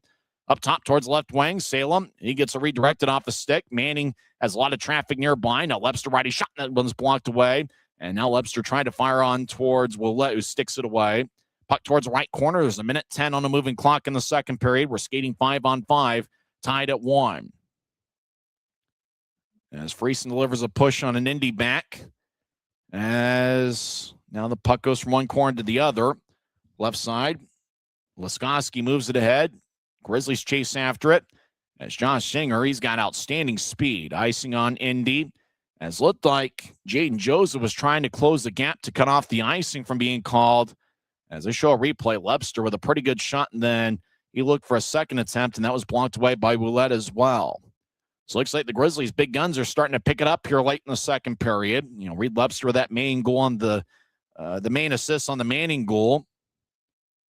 As Reed Lepster has been towards the top 20 in points this season. He came into play tie for 11th with 53 points. And now with his 24th assist this year, he's got 54 points, which is second in the club, trailing only Danny Geneva, who's got 63 points, which ranks second in the league. Indy wins the draw. They're in their own zone. Now they'll get it out towards center ice as John Gillette and Jaden Joseph collided at the faceoff circle.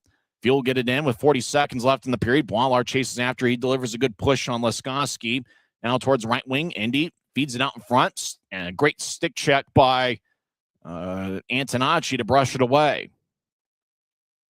Indy left wing. Lefty shot saved by Musatelli. As that shot was taken by Jesse Tucker, number 17.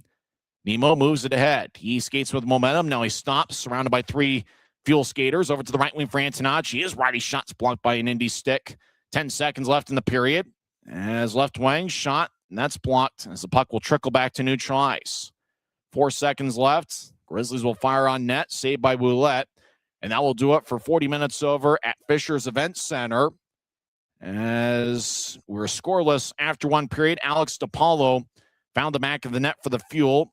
8:41 in. DePaulo has a goal in all 3 games of this series. And then Luke Manning got Utah on the board, 15-20 in with his 8th of the year. Reed Lepster and goaltender Jacob Musatelli each picked up an assist. Through 2 periods, Indy with 19 shots. Grizzlies have 15. Indy with 11 shots in the first period and 8 in the second.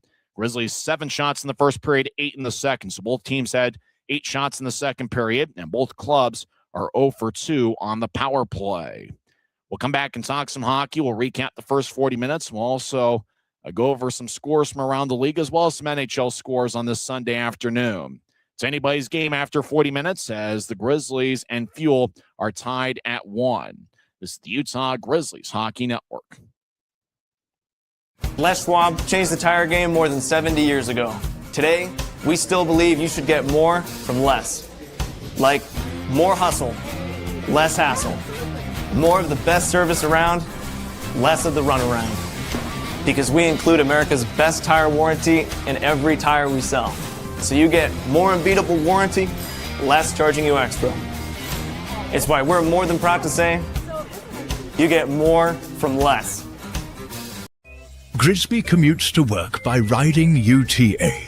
It gives him time to make friends and relax before arriving to the Maverick Center. But how can Grisby keep enjoying that feeling throughout the entire day? An idea! Utah Transit Authority, proud sponsors of the Utah Grizzlies.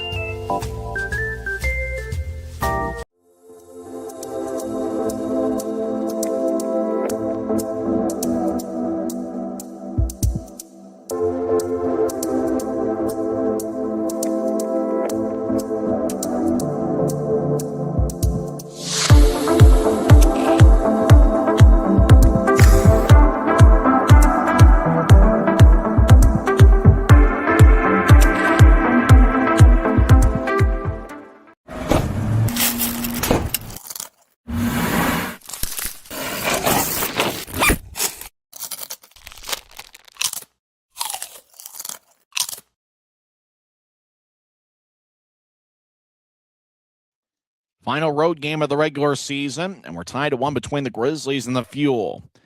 Hi, everybody. I'm Tyson Whiting. No score after 1 period as Indy outshot Utah 11-7. Alex DePaulo got the Fuel on the board with his 6th of the year, 8:41 in. Boy, DePaulo has 6 goals in 46 games, but if you were just watching the games this weekend, you would have thought Alex DePaulo would have 36 goals instead of 6. As he's got a goal in all 3 games in this series, and he's been by far Indy's best forward. Jaden Joseph and Cody Leskoski each picked up an assist. Grizzlies got on the board, a bit of a scramble play as the puck was just kind of bouncing between a few sticks, and Musatelli came well out of his crease to play the puck, outletted it to neutral ice. Lepster got it. Utah to 2-on-1. Lepster is skating towards the right wing, Manning towards the middle of the ice. A Fuel skater tried to dive between Manning and Lepster, but somehow the pass got through from Lepster to Manning, and then once Manning got it, he just skated towards Ryan Ouellette and then made a nice move. Ouellette just kind of crouched down, did the splits, then Manning just fired a backhand shot over the left shoulder of Ouellette, and that tied it up at 1, 15-20 into the second period. As Manning picked up his 8th goal of the year, most of his goals this season have come at home, but he gets a road goal. Lepster picked up his 24th assist of the year. And Jacob Musatelli picks up an assist. It's no doubt his first assist of the season. And just like that, we're tied at 1. Grizzlies got a late second period power play as Tyler Weiss hit Mike Gillette up high. They call it a high stick. It looked like a bit of a cross-check motion. I think that they were a little bit fortunate were the Fuel that was just a 2-minute penalty, just based on the ferocity that Weiss just kind of went after it with the face area of Mike Gillette, as Weiss just kind of lost his cool, but nevertheless, just one of those things. It would just turn out to be a 2-minute penalty. We didn't get to see a minute and a half worth of that power play. Grizzlies did not get a shot on goal officially on the 2-minute power play. And there really wasn't too many good scoring chances after the power play ended, as both teams are tied at 1, and really both goaltenders have done a great job. Jacob Musatelli, and you really got to tip your cap. He made some key saves to keep it either a scoreless game or even after Indy scored their goal. Musatelli's looked sharp.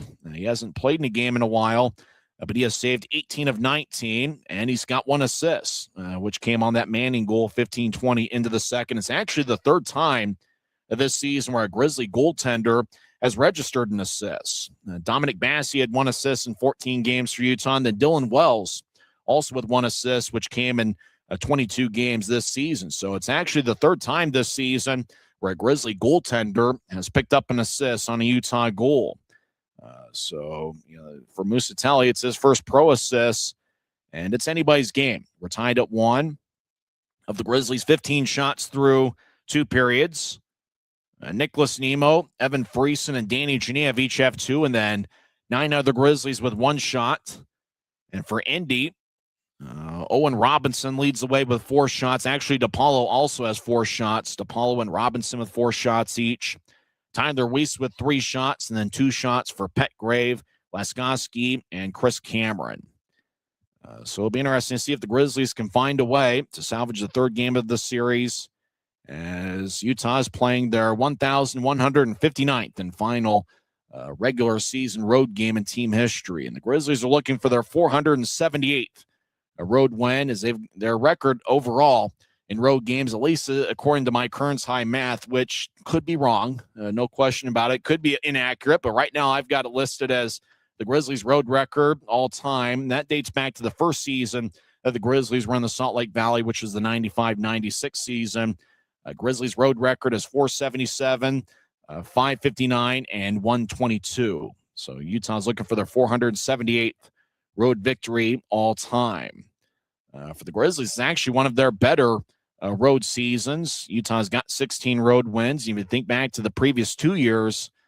2 seasons ago, Grizzlies won 12 road games, and last year they won just 10 games away from home. So Grizzlies are just about a 500 club on the road. They've picked up 36 of a possible 70 standings points so far on the road, and the Grizzlies are looking to add 2 more. And who knows, it's anybody's game. And with the way Jacob Musatelli has played in net, Grizzlies have got a good shot here in the third period. You almost expect something crazy to happen, as after all, the last 2 Sundays are ones we've seen something crazy. Of course, 2 Sundays over in Cincinnati was a game that had the 20-round shootout. And then last Sunday, Danny Genev scored the hat trick, including the game winner with 10.5 seconds left in regulation. So it's been a fun one here so far. Grizzlies and Fuel tied at 1. We'll see who's got the edge in the third period. We'll come back and go over some other league scores, as well as check on the National Hockey League, which has a handful of games on this Sunday afternoon. After 2 periods, it's the Utah Grizzlies 1 and the Indy Fuel 1. This is the Utah Grizzlies Hockey Network.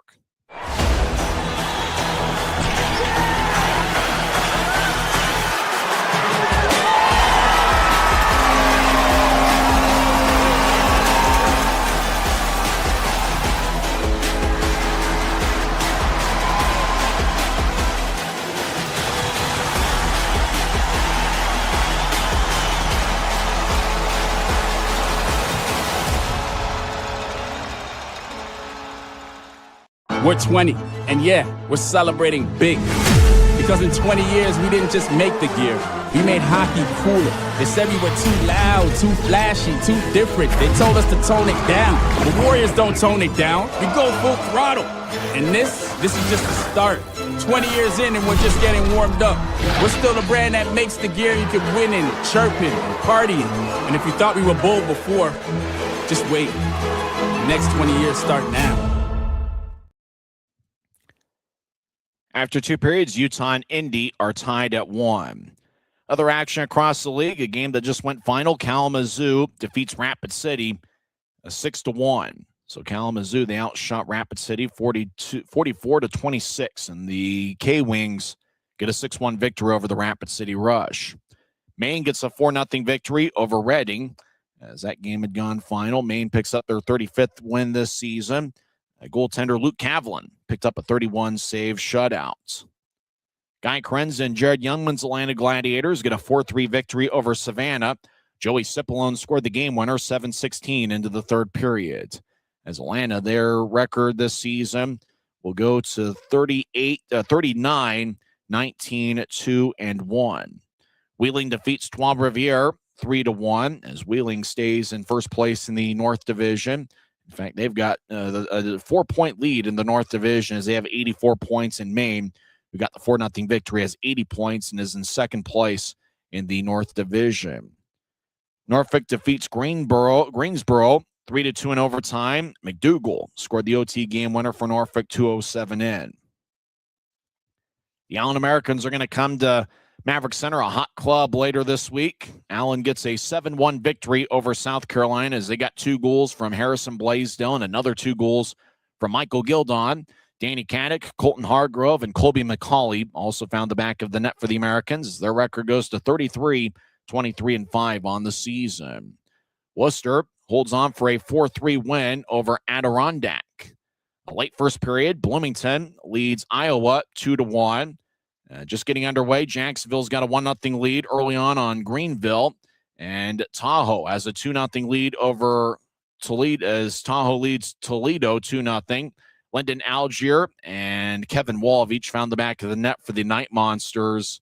That's certainly tough for the Grizzlies. They're hoping that Tahoe can get a little bit on a roll on a losing streak, a roll of a different kind, rolled downhill towards losing some games. Tahoe's got a record of 30, 26-2-3, and really the only chance the Grizzlies have of reaching the playoffs is to get on a hot streak themselves and either go 9-1 or 10-0, something of that effect, and hope that Tahoe falls apart and loses the majority of their regular season games to end the season. But Tahoe's got a 2-0 lead late in the first period on Toledo. That game with 2 minutes left in the first. When we come back in 1 minute, we'll go over the NHL scores and also check in on college basketball scores as we're through 2 periods over at Fisher's Event Center, and the Grizzlies and Fuel are tied at 1 as Luke Manning tied it up late in the second period with his 7th goal of the year. You're listening to the Utah Grizzlies Hockey Network. We're 20, and yeah, we're celebrating big. Because in 20 years, we didn't just make the gear. We made hockey cooler. They said we were too loud, too flashy, too different. They told us to tone it down. The Warriors don't tone it down. We go full throttle. And this is just the start. 20 years in and we're just getting warmed up. We're still the brand that makes the gear you could win in, chirping, partying. And if you thought we were bold before, just wait. The next 20 years start now. The Grizzlies NHL affiliate, the Colorado Avalanche, get a 3-2 victory over Washington as Brock Nelson scored an overtime game winner, 1:22 in. Nelson picked up his 32nd goal of the year. On the losing side, Alexander Ovechkin scored a power play goal. It was his 26th of the year, and without having seen the highlight of the goal, I imagine it was a one-timer from the left wing. Underway at 5 o'clock, Blue Jackets are at the Islanders. Also at 5 o'clock, the Golden Knights take on the Dallas Stars. At 6 o'clock, Charles-Edouard Dastu and the Tampa Bay Lightning take on Calgary. And also at 6 o'clock, the Sabres are at the Ducks. 3 games have gone final in the NHL. Jets got a shootout game winner from Kyle Connor as Winnipeg defeated New York 3-2.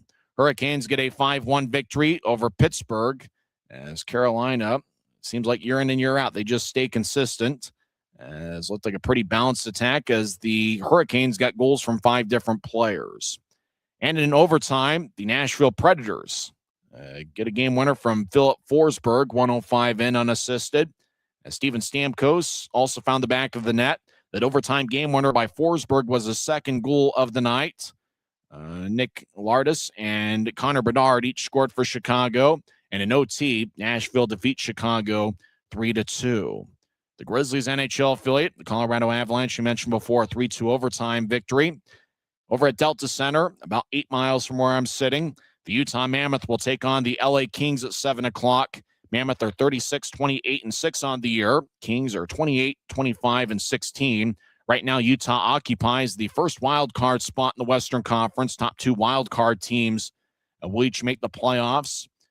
Mammoth have 78 points. Nashville with the overtime victory, they're up to 75 points, which is 3 behind Utah. It's a big game for the LA Kings. Right now, they're on the outside looking in with 72 points, but Nashville getting a victory today. The Kings, which opened up the day, 1 point behind Nashville for that second wild card spot. Obviously, the Kings want to continue to just be a point back with a victory on the road in Utah. So that should certainly be an interesting one. The Kings have been one of those clubs, they've been better on the road than they have been at home. LA is 18-9-8 on the road. However, At home, the Kings are just 10, 16, and 8. So it's kind of a little bit as to what the Grizzlies have had going. Kings have been a better road club this season, and quite frankly, the Grizzlies have been a bit better on the road as well. We're about set for third period action over at Fisher's Event Center. We'll skate 5-on-5 to start the third period. And really for the third, the Grizzlies, both teams are going to be a little bit fatigued, but these have been the kind of moments, the kind of games where the Grizzlies put out a pretty good effort. And obviously it'll be the last game for the Grizzlies on the road this season. And, this is the type of game where we've seen Utah's big guns, whether it's Reed Webster or Danny Genev. We saw a big goal from Luke Manning, who's been consistent all year. Who's going to be that guy that gets it done for Utah? The big guns have gotten it done lately, but, we've seen some good things from Mike Gillette in this series. We've also seen Luke Antonacci play some good hockey. Could this be the moment where Luke Salem gets revenge against his former outfit? Remember, he started last season as a member of the Indy Fuel and then ended up in Kalamazoo. Could it be a Luke Salem, a type of performance in the third period that makes a difference? And for Luke Anton and for Jacob Musatelli, what a job he's done in net. He has saved 18 of 19 through the first two periods. We'll come back and have third period action on the other side. It's the 36th and final road game for the Grizzlies during the regular season, and they're looking to salvage the third game of the set against the Indy Fuel. Indy won 4-1 on Friday night, and they got a 4-0 victory last night. Grizzlies looking for a victory over in Fishers, Indiana, and they've got 20 minutes and maybe then some, as after all, Grizzlies have had a few games past regulation and over on the road this season. We'll come back and have third period action as we're tied at 1 heading into the third period. You've been listening to the Second Intermission Report on the Utah Grizzlies Hockey Network. Tonight's game is brought to you by the ECHL, celebrating its 38th season of affordable family entertainment. The ECHL would like to thank everyone in attendance for your support of ECHL hockey. The ECHL would also like to recognize the following league sponsors: AMI Graphics, exclusive signage provider; AthleticNet, official jersey supplier; Baron Rings, official championship ring supplier; BFL Canada Insurance and Sutton Special Risk, sponsors of the 2026 ECHL Hall of Fame induction ceremony; Dash, official mobile auction platform; The Fairley Group, official commercial insurance provider; Flow Sports, exclusive streaming provider; Hotel Planner, official hotel reservations partner; Howie's Hockey Tape, exclusive hockey tape and lace provider; In Glasgow, exclusive puck provider; Prolific One, exclusive secondary ticketing partner; and Warrior, exclusive on-ice equipment provider and title sponsor of the 2026 ECHL All-Star Classic. Catch all of the ECHL action live in high definition by logging on to flowhockey.tv. Third period action will begin shortly as the Grizzlies and Fuel are tied at 1. Very balanced shooting attack by the Grizzlies. Nemo, Friesen, and Genev each have 2 shots, then 9 other Grizzlies with 1 shot through 2 frames. You don't get a whole lot of scoring chances when you face the Fuel, as Indy only allows about 25 shots per game this season, which ranks towards the top of the league and fewest shots allowed. Grizzlies in the second period started out with a line of Luke Manning, Reed Webster, and Danny Genev. 20 minutes are put on the scoreboard clock over in Fisher's Event Center in Fishers, Indiana, which is the hometown, incidentally enough, of Mike Folta, Utah Mammoth broadcaster. And we're just praying that they'll show the ice to start the third period as they continue to kind of rotate graphics in and out. And now they show it about 5 seconds into the third period as the puck slides towards Musatelli and he covers up. On Friday night, they didn't show the first minute of the third period as they just showed the continual 2 or 3 graphics on and off. As Jacob Musatelli and Jason Ahern each share a lighter moment as both guys share a laugh as Musatelli covered up the puck 8 seconds into the third period. Ahern, a native of Staten Island, New York, as the puck goes towards the right side. Now Indy feeds it out in front. Too many Grizzlies sticks in the way as Reed Webster gets it. Grizzlies skate from right to left here in the third period. Puck goes back, a Fuel skater. Genev trying to close the gap, no icing as Indy back deep in their own zone, skating from left to right.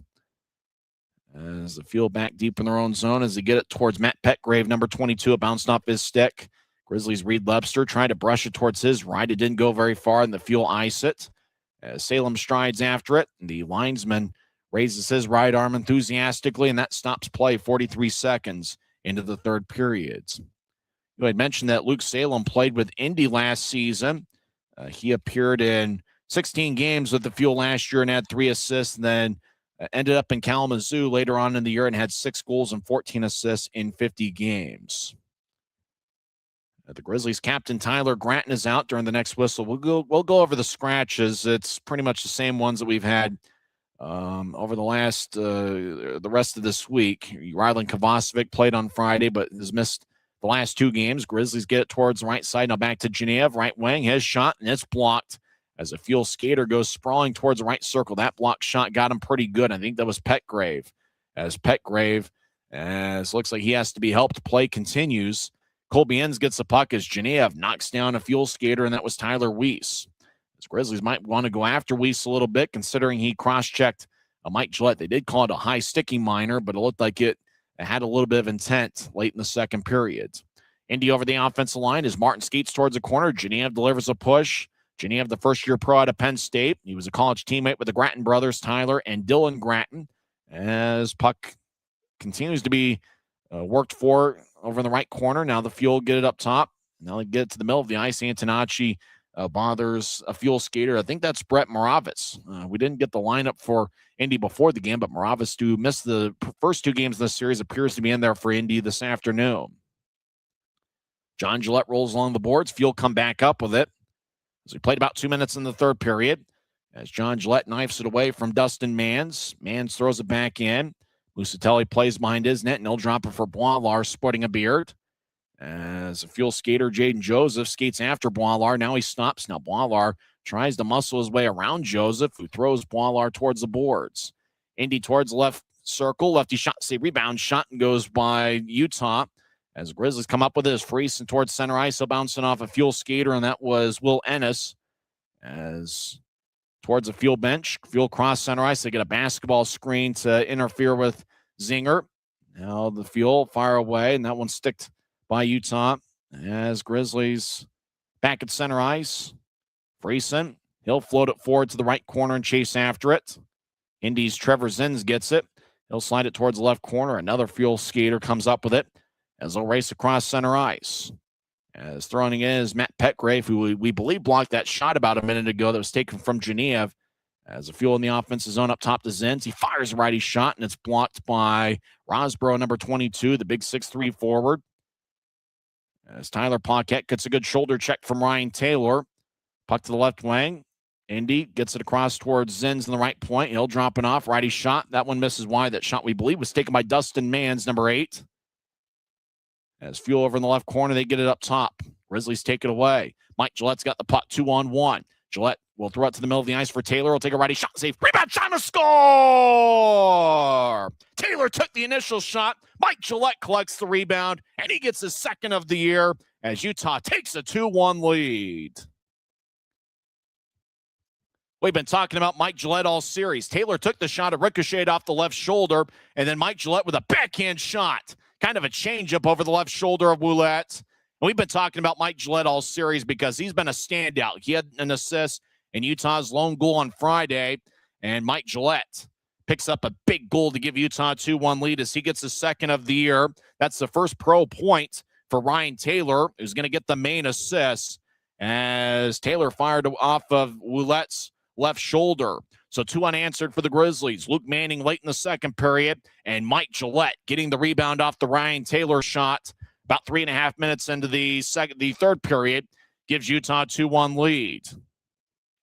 Genev crosses center ice. He has the puck poked away as Indy races in from the left point. As they drop it, over skating, it's Ahern, but he gets it back. He'll roll it in deep as towards the left wing. Fuel, get it back to the left goal line. They curl it out in front. Musatelli tried to direct it with his stick, but it goes past him all the way towards the right wing boards. Now Indy towards the left goal line, being shadowed by Enns. Manning in the area as well as he pokes it away from a Fuel skater who gets it back over to Ahern, who gets double teamed by Gratton and Manning as Gratton one-hands it ahead towards Manning. As towards the end of a shift, Manning now accelerates across center ice. He's surrounded by 4 fuel skaters. He'll fire a lefty shot wide, glove side on Ouellette. As he'll come off the ice for a change as the Grizzlies were switching around Manning as he occupied a little bit of time just hanging out outside the Indy zone. Fuel will spin it deep in the Grizzlies zone, no icing. As Leskoski, he gets held up by Antonacci. Grizzlies come up with it. Nicholas Nemo can fly across the center ice, trying to get towards Kalela. And it's brushed away by a fuel skater. Rink wide feed, angle right, goes to Leskoski, skates in, righty shot. And Musatelli makes the save. Wallard tried to dive in front of Leskoski, but the shot ended up coming towards the Grizzlies goaltender. Musatelli makes the stop, and a little bit of a commotion as Boilar has to be separated from a fuel skater who got close to Musatelli with 15:10 left in the third. So good action by the Grizzlies. Indy trying, you can almost tell the Fuel that first couple shifts after the Gillette goal, we're trying to find a way to get some spirit, as I think Indy thought there was a bit of a loose puck, but Boiler getting after it with Leskoski after the whistle, as Musatelli's played a solid game for the Grizzlies. So it's 2-1 Utah with 15:10 left in the third. The Gillette goal was assisted by the 2 new Ryans, Taylor and Rosborough. So that's the first pro point for both Ryan Taylor, who got the primary assist, and Ryan Rosborough, who got the secondary assists. And both of them are in their third games as professionals and third game with the Grizzlies. And really, it's no surprise that's Mike Gillette getting Utah 2-1 lead, because he's been one of Utah's best forwards this series. Faceoffs in the right circle of the Grizzlies zone. Indy wins it. As Will Ennis, he'll take a lefty shot, and that directs off the Grizzlies stick and flies out of play with 15:05 left in the third. So another faceoff in the Grizzlies zone. And time can't run fast enough from the Grizzlies' perspective. How about Jacob Musatelli? He has stopped 22 of 23. As a draw in the right circle is won by Utah. Racing out to center ice is Lepster. He avoids a check but goes down. No penalty. Well, there is going to be a penalty. As tripping's going to be the call. Lepster just kind of jumped towards his left to try to avoid the check. And looked like Indy got a piece of him. So it's going to be a Utah power play, as Lane Brockhoff gets his first penalty as a pro, as Lepster at center ice just tried to avoid Brockhoff, but Brockhoff stuck his right skate out, got a piece of Lepster, and one of the referees was right there to make the call. So Grizzlies have been a little bit cold on the power play over the last 4 games. We'll see if, as that, it looks like that Indy fan wasn't too happy with the with the call. But it is a Utah power play. It did look like a good call by the referees. Brockhoff kind of stuck his leg out to try to get a piece of Lepster. Friesen will take the draw. He's got Manning to his right, Lepster to his left, and Genev and Salem up top. Utah wins the face-off. Salem backhands it towards Lepster in the left wing, over to Manning. Manning tried to chip it towards Friesen, but the puck ended up with Lepster.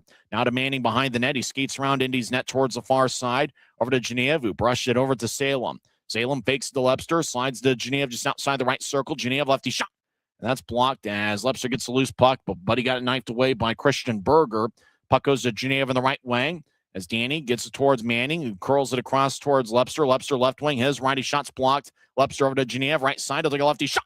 And that goes wide. Manning gets off the boards, rebound shot. And Friesen thought he had scored, and Genev fires it wide. Referee said no goal. Close call there as Friesen was firing away looking for his 21st of the year, and the Fuel clear it out. Well, everybody kind of stopped for a couple seconds as the Grizzlies thought they had one, but no goal, said the referee behind the net. As the Grizzlies switch up skaters, Dylan Gratton will slide it back as Danny Genev stays on the ice. He'll backhand it towards his left. Nemo will run it down in the left corner as Nemo brushes along the boards as it goes towards Dylan Gratton, who feeds to the corner. As a Grizzly, looked like a Grizzly. Nemo got dragged down behind Indy's net. And the Fuel will bounce one towards Musatelli, clearing it cross ice. So 42 seconds and counting left in Utah's power play. Grizzly 2-1, 6.5 minutes into the third period. Enns whips it around the boards. John Gillette, he gets held up by a Fuel skater. Nemo joins the play. Puck goes towards Enns. Colby Enns feeds up top towards Gratton, who directs to his right. As LeClaire guides it towards the right goal line. Now back to LeClaire. He slides up top to Gratton. Gratton over towards ends. One-timer, and it's blocked. Indy gets to throw it up and not out. Gratton across to LeClaire. He fires lefty shot. Gillette was in the area trying to redirect it. Puck went wide of Gillette as ends. 5 seconds left in the power play to the middle of the ice for Nemo. Back to ends. 2 seconds left in the power play. As Nemo gets the puck, he'll move it to the right side. Siren pass. Gillette shot saved by Ouellette. As the power play's over for the Grizzlies, but Utah had some good chances on Ouellette. And so it's 2-1 Utah as they battle behind Ouellette's left shoulder. Cameron holding his ground on a Grizzly, and that's John Gillette trying to break free. Now the puck goes back towards center ice as Indy carries it towards the center red line. They'll backhand it in as the puck got about 6 feet of air under it. As Musatelli trying to get it towards Boiler, but it was overled for him. As Indy towards the left side, they'll move it across as the fuel enter from the right side. Right side lefty shot saved by Musatelli. As Tyler Weiss fired a low liner, but Musatelli closed up the 5-hole, and he made the stop with 12:20 left in the third. Grizzlies with a second period goal from Luke Manning and a third period goal from Mike Gillette. It's Utah 2, Indy 1 with 12:20 left in the third. This is the Utah Grizzlies Hockey Network. From commercial to recreational truck accessories, Mountain Land Truck Outfitters has got what you need. Flatbeds, spray and bed liners, lifts and leveling kits, wheels and tires. Mountain Land Truck Outfitters proudly uses a brand you know and trust. And with our experienced, knowledgeable, and friendly staff, your visit here will be informative and enjoyable. Stop into our convenient location in Provo at 265 South 100 West or call 801-225-4637 to get a quote for your fleet or individual truck. Mountain Land. Every new day is a chance to be kinder to your body and your mind. U of U Health is here to help you build strength and confidence every day.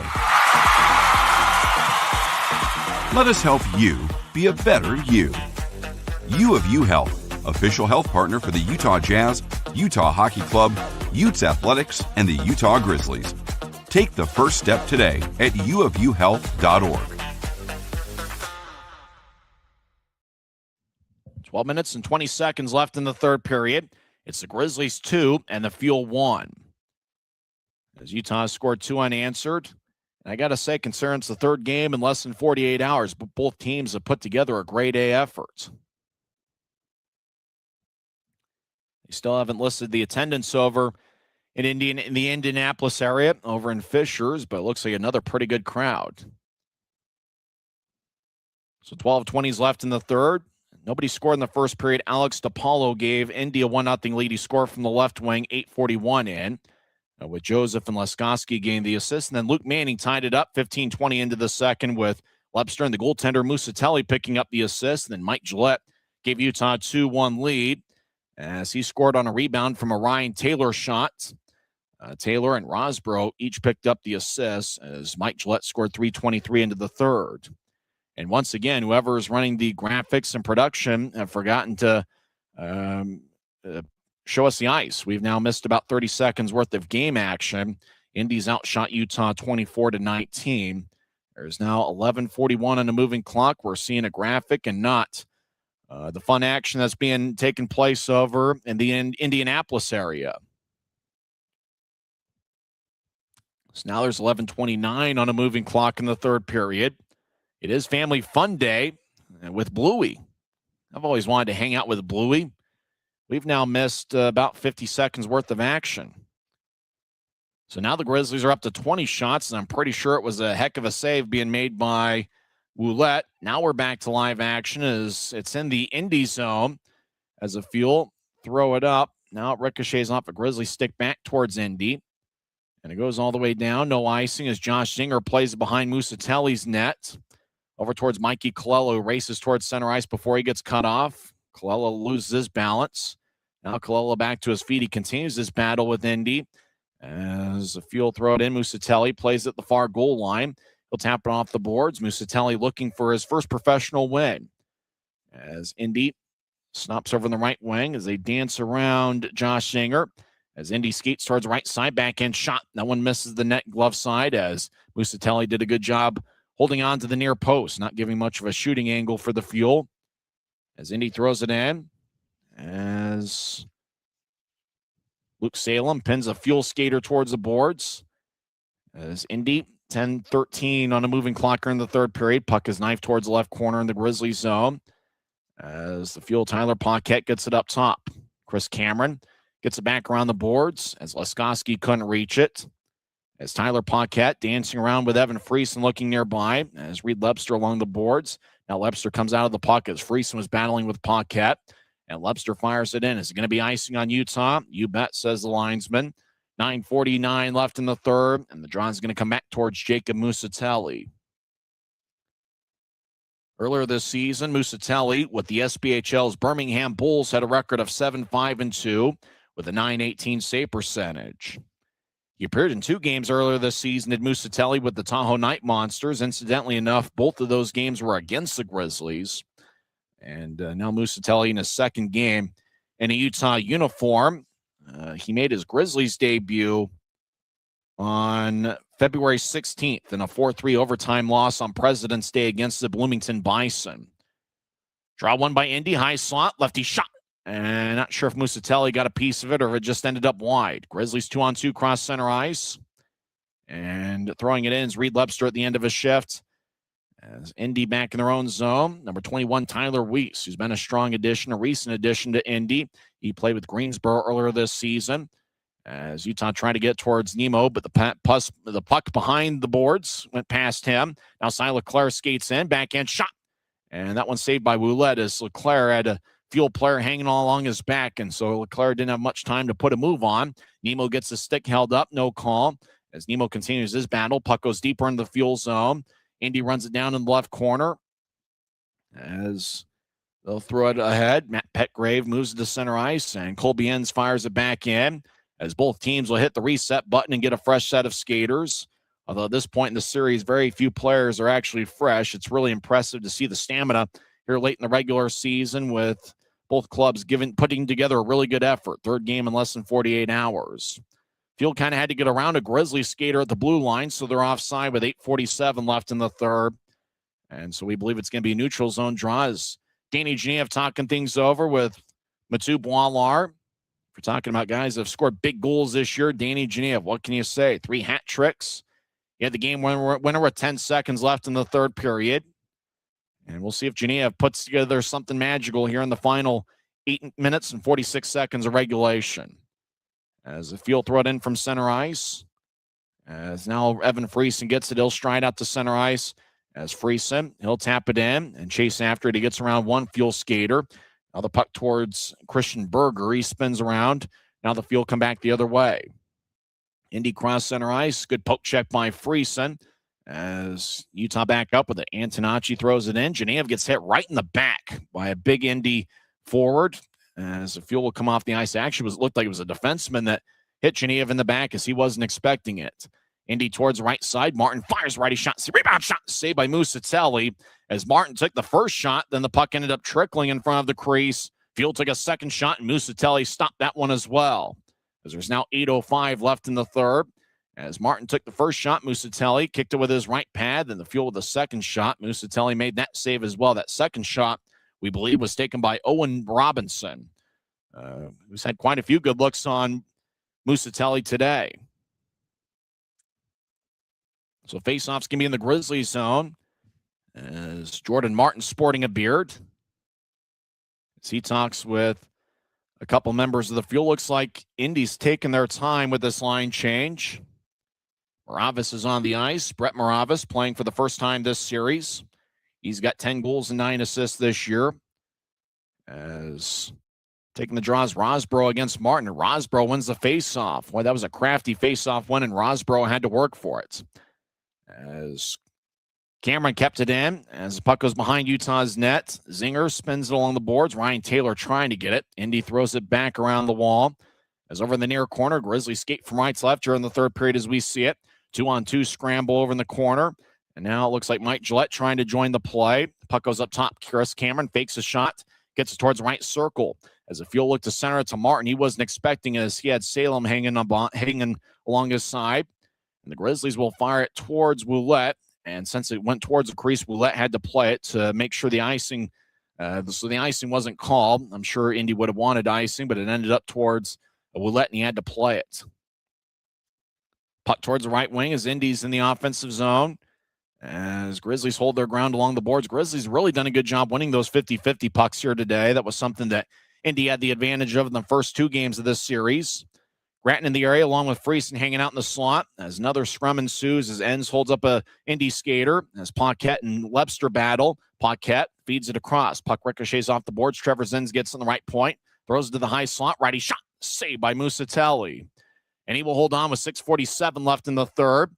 As after the whistle, Dylan Grattan getting after it with a fuel skater. And that's Tyler Paquette. He's staring down Dylan Grattan. I believe those guys were teammates at Penn State.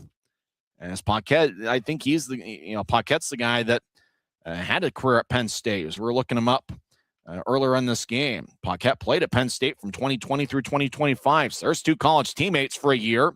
Actually, I think it was maybe 2 years. Dylan Grattan was there at Penn State, and him and Paquette lock up. They probably locked up in practice a few times over a couple-year stretch. We mentioned Dylan Grattan, the Penn State product. He started his college career at Penn State, playing there for 2 years from 2022 through 2024, and then last year played at the University of Nebraska, Omaha, and then this season played in 22 games at the University of Vermont. So Dylan Grattan played at 3 different colleges, and he got reacquainted with his college teammate, Tyler Paquette, after the last whistle. Grizzlies have it with 6.5 minutes left in the third period. Dylan Grattan gets back checked by Trevor Zenz as Paquette drops it off. Weiss with a right wing lefty shot. That's blocked before it gets to Musatelli. And we get a whistle. Tripping's going to be the call. Who's it on? It looked like a fuel skater lost his balance. Skating towards Musatelli. Jason Ahern adjusts his socks. As referee Luke Gagnon makes the call. And it looks like it's going to be a penalty on Colby Enns. Enns didn't even see Ahern. He just kind of had his stick on the ice. Ahern came up from behind him, and Ahern tripped over Enns' stick, and Colby Enns, he really didn't know what was going on, ends up picking up the penalty. So Enns gets his 5th minor penalty of the year. Penalty minutes number 9 and 10 on the season. That's a tough one, as Enns, I'm not sure, even saw Ahern. He just had a stick on the ice, and then Ahern came up from behind and lost his balance. So there's 6:24 left in the third. Utah's got a 2-1 lead. This is a big penalty kill for Utah to try to keep the advantage. Puck goes to the right corner after Indy won the faceoff.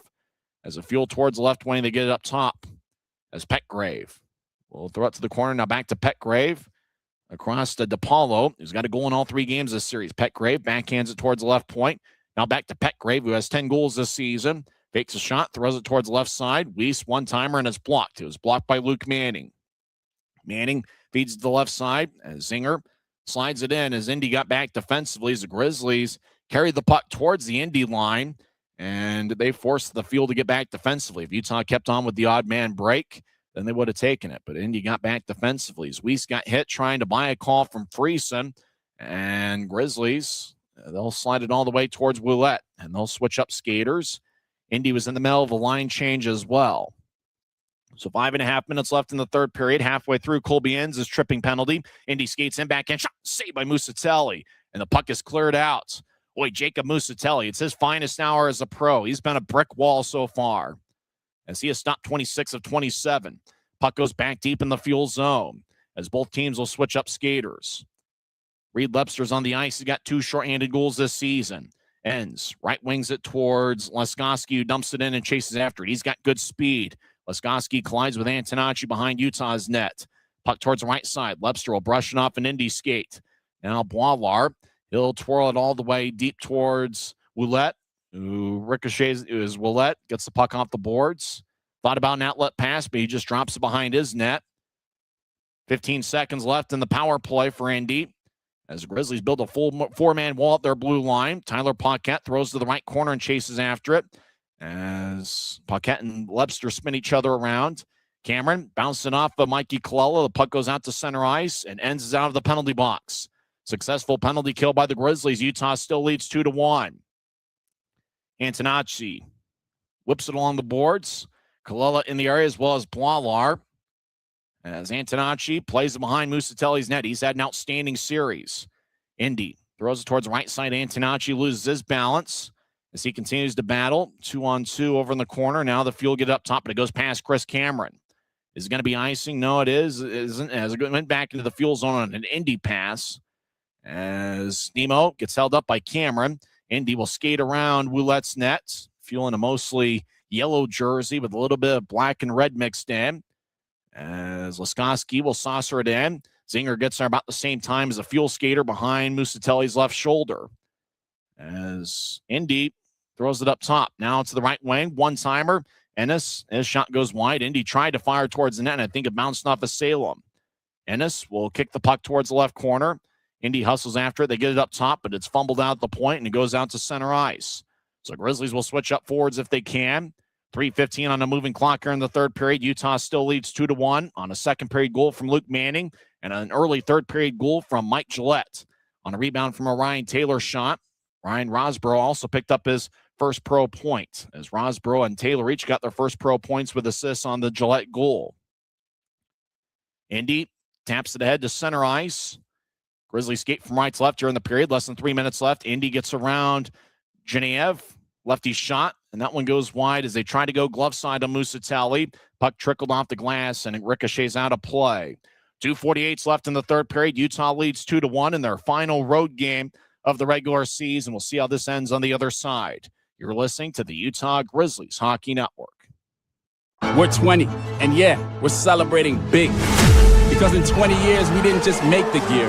We made hockey cooler. They said we were too loud, too flashy, too different. They told us to tone it down. The Warriors don't tone it down. We go full throttle. And this is just the start. 20 years in and we're just getting warmed up. We're still the brand that makes the gear you can win in, chirping, partying. And if you thought we were bold before, just wait. The next 20 years start now.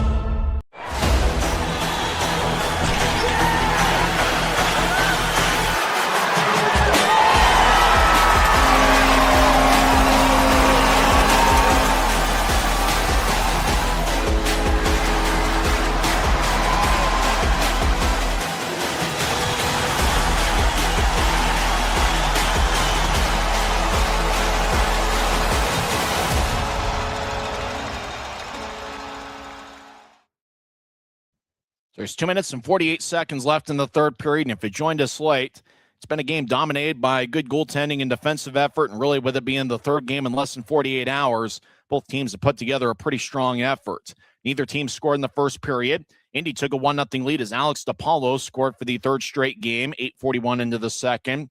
Later on in the second period, Luke Manning got a centering pass from Reed Webster, and Manning fired a backhand shot past the left glove of Ryan Ouellette, 15-20 in.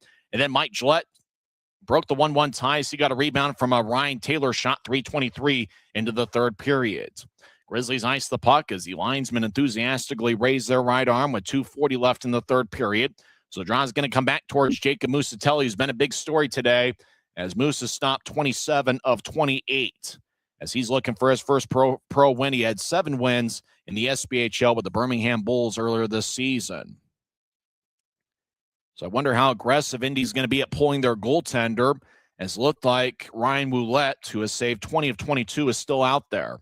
Grizzlies won the draw. They skate around Musatelli's net, and they'll throw it looking for Mikey Colella. It goes past him, and it goes all the way down for another Utah icing as there's now 2:32 left in the third. Grizzlies trying to salvage the third game of the series as they lost 4-1 on Friday night. Blahlar scored the lone goal with Mike Gillette getting the assist. Then Indy got a 4-0 victory on a 22-save shutout by Mitchell Weeks.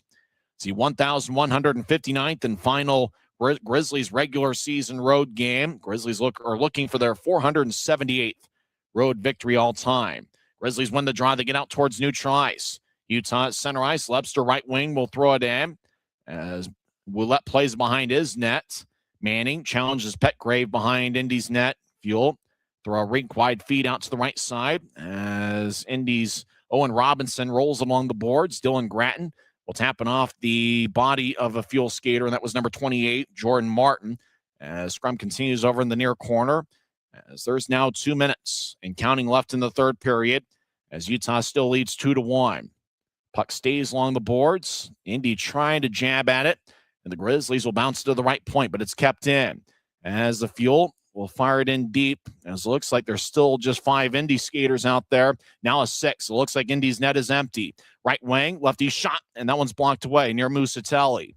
As 136, smoke him if you got him. Utah leads 2-1. Indy has pulled their goaltender. Up top, Field dance around. High slot, lefty shot. Saved by Musatelli. Shot was taken by Christian Berger, who's looking for his first goal of the year. And Musatelli, with a lot of traffic in front, was able to locate it and make a key stop with 1:29 left in the third.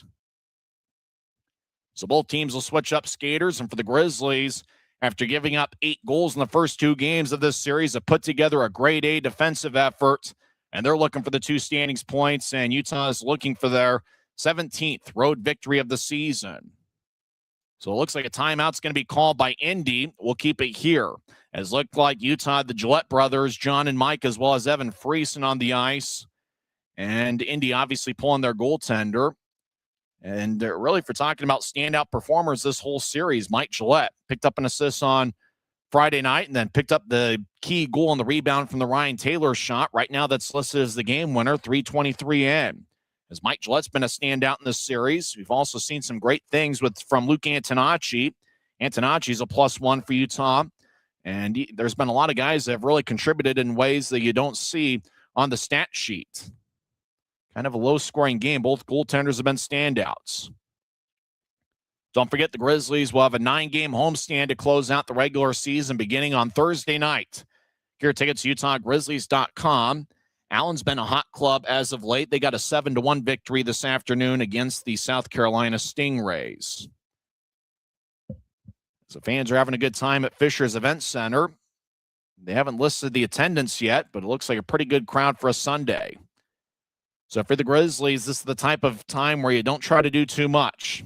Just get a face-off and see if you can clear it out to center ice. And that's really going to be the big thing, winning face-offs and getting clears out of your own zone. So you wonder who's going to take the big face-off, and it's going to be Evan Friesen. As the puck goes towards the left corner, Indy comes up with it as Ends lost his balance. Puck towards the right side, Indy fumbles the puck. John Gillette skates over there. Puck goes up top to Petgrave. Now it's the left wing. Lefty shots deflected by Mike Gillette's stick. Puck towards the right corner. Ends throws it up and not out. Plenty of bodies in the slot. Indy danced around the left wing as they fired off of John Gillette. As Luke Salem in the area in the corner, he gets double teamed. Friesen joins the play. About 1 minute left in the third period. Now the puck is cycled around the boards towards the right point. Petgrave keeps it in, and he'll bounce it towards the corner. Colby Ends will clear it out to center ice along with Evan Friesen. The Fuel will reset deep in their own zone as they're at their blue line. As Laskowski back deep in his own zone, challenged by Mike Gillette. Gillette on the back check. Laskowski gets it across at center ice. It's brushed in by the Fuel. Musatelli behind his net. He's already got an assist tonight. As he'll throw it towards the left corner. 35 seconds left. Fuel throw it to the middle of the ice. Grizzlies trying to clear it. Mike Gillette's in the area, so is Friesen. Indy keeps it in high slot. Now the Fuel. Petgrave gets it towards the left wing. Righty shot.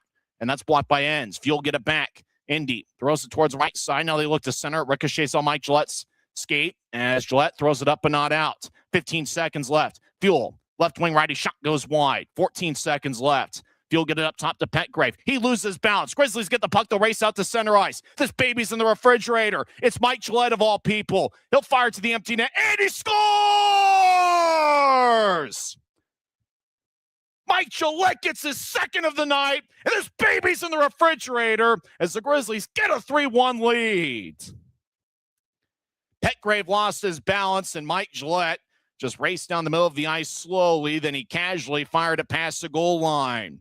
It's been the Mike Gillette show in the third period as he scored 3:23 in to give Utah a 2-1 lead. And, of course, it's Mike Gillette who blocked a couple shots in the shift where Indy was 6-on-5 in the final minute and a half. And it's Mike Gillette who gets the empty net goal. The longtime Peoria Riverman gets his finest hour as a pro.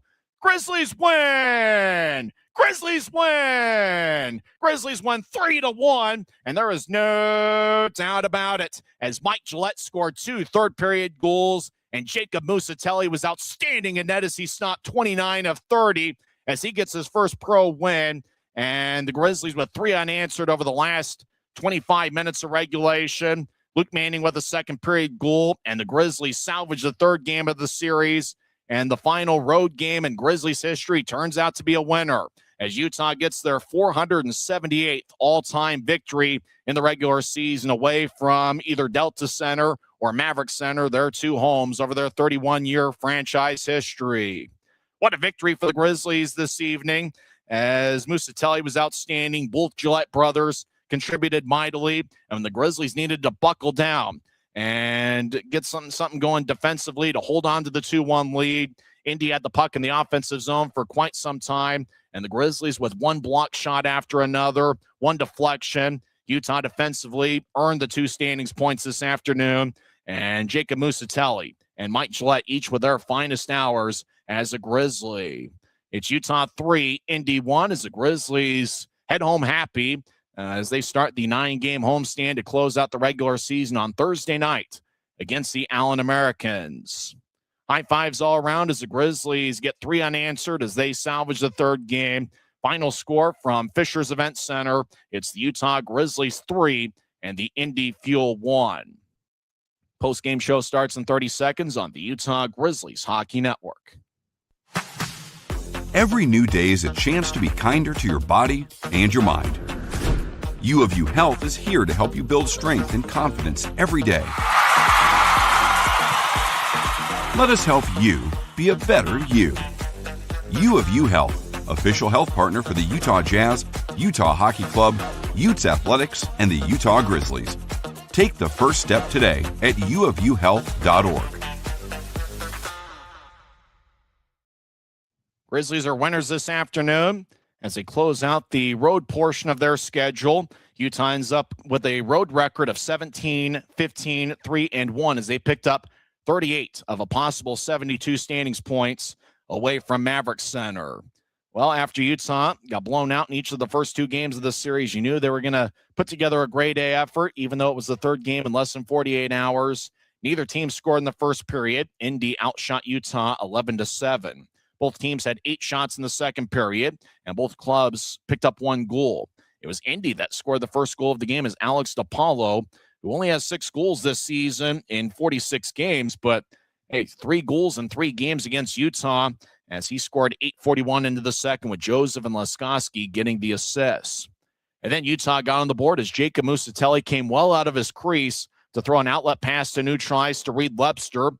Lepster had a 2-on-1 with Luke Manning cutting down the middle of the ice. Lepster was in the right wing. A Fuel skater tried to dive between Lepster and Manning, but somehow Reed was able to get the puck towards Luke Manning, and then Manning just skated in on Ryan Ouellette. As Ouellette lost his balance, did the splits, and Manning fired a backhand shot over the left glove of Ouellette to tie it up at 1, 15-20 into the second period. The game winner was scored by Mike Gillette, 3:23 into the third period as Ryan Taylor skated down the middle of the ice. He fired a righty shot that ricocheted off the left shoulder of Ouellette, the Indy goaltender, and Mike Gillette was in the perfect place to get the rebound, and Gillette fired it past Ouellette, and that was Mike Gillette's 2nd of the year and 1st of 2 on the night, and that turned out to be the game winner, 3:23 into the third period. And then it was Mike Gillette scoring the empty net goal with about 4 seconds left in regulation. Time of goal, unassisted, 19:56. And as Mike Gillette had a couple deflections and a block shot in that final shift, and it was definitely Mike Gillette's finest hour as a pro. And for Jacob Musatelli, he picks up his first pro victory. He had 7 wins in the SPHL earlier this season. He stopped 29 of 30. And I do know the SPHL is a pro league, but you're talking about affiliate pro hockey, obviously, with affiliation to National Hockey League clubs as they have in this league, and that's not the case in the SPHL. So as far as people in this league kind of concern it is the first pro win for Musatelli, and he was outstanding tonight. And it turns out he's the game's #1 star as Musatelli stopped 29 of 30. Second star was Mike Gillette. He scored 2 goals, including the empty netter. They probably decided the 3 stars before the empty netter, so they probably didn't take that into account. And then Indy's Alex DePaulo, who scored their lone goal, he's the 3rd star of the game.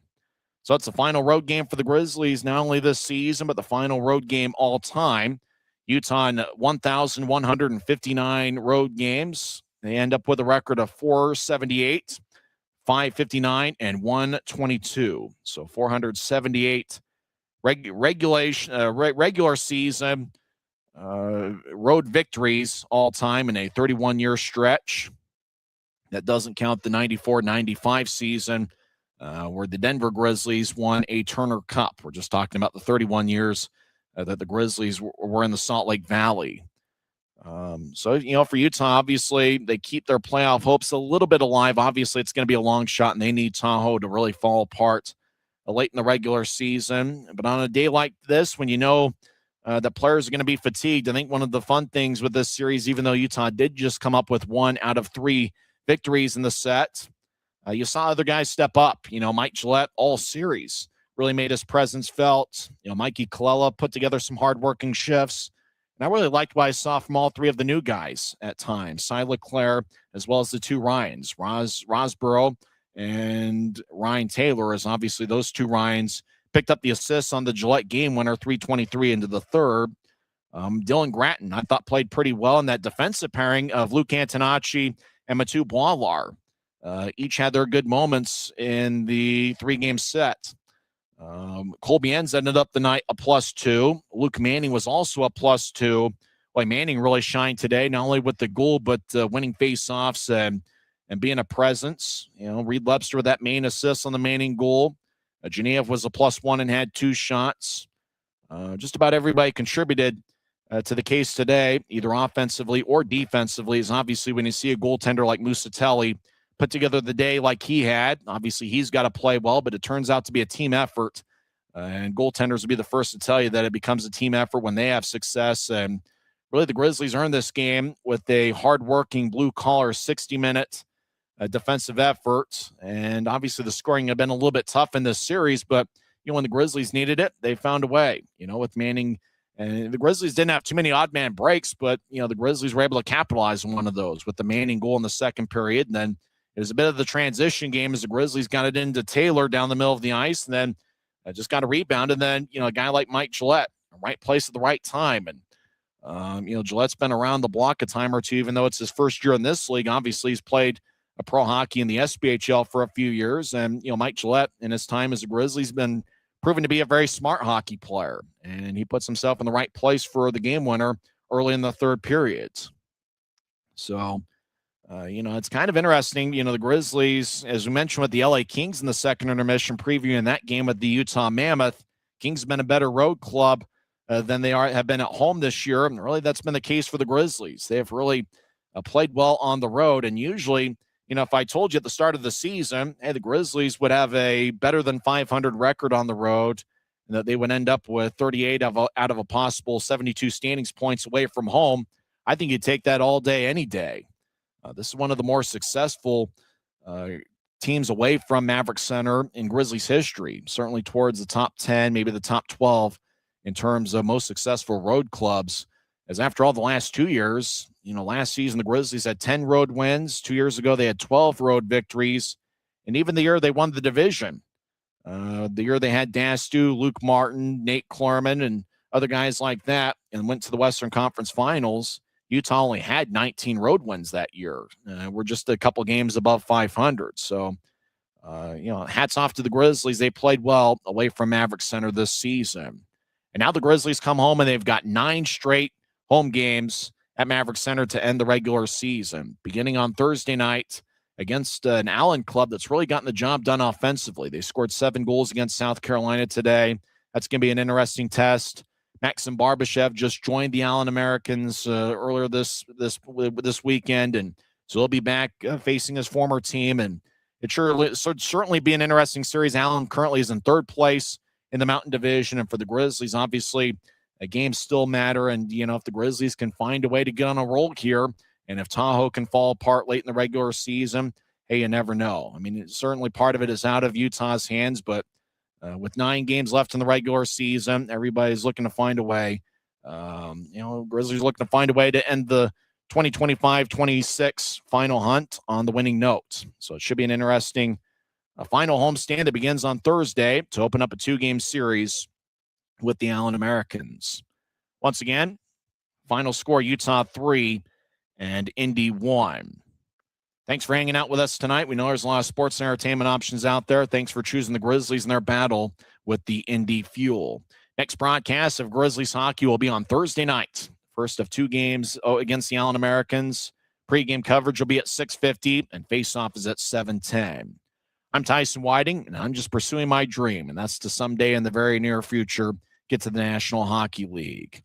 The Grizzlies are a winner, 3-1 over the Indy Fuel. You've been listening to the Utah Grizzlies Hockey Network.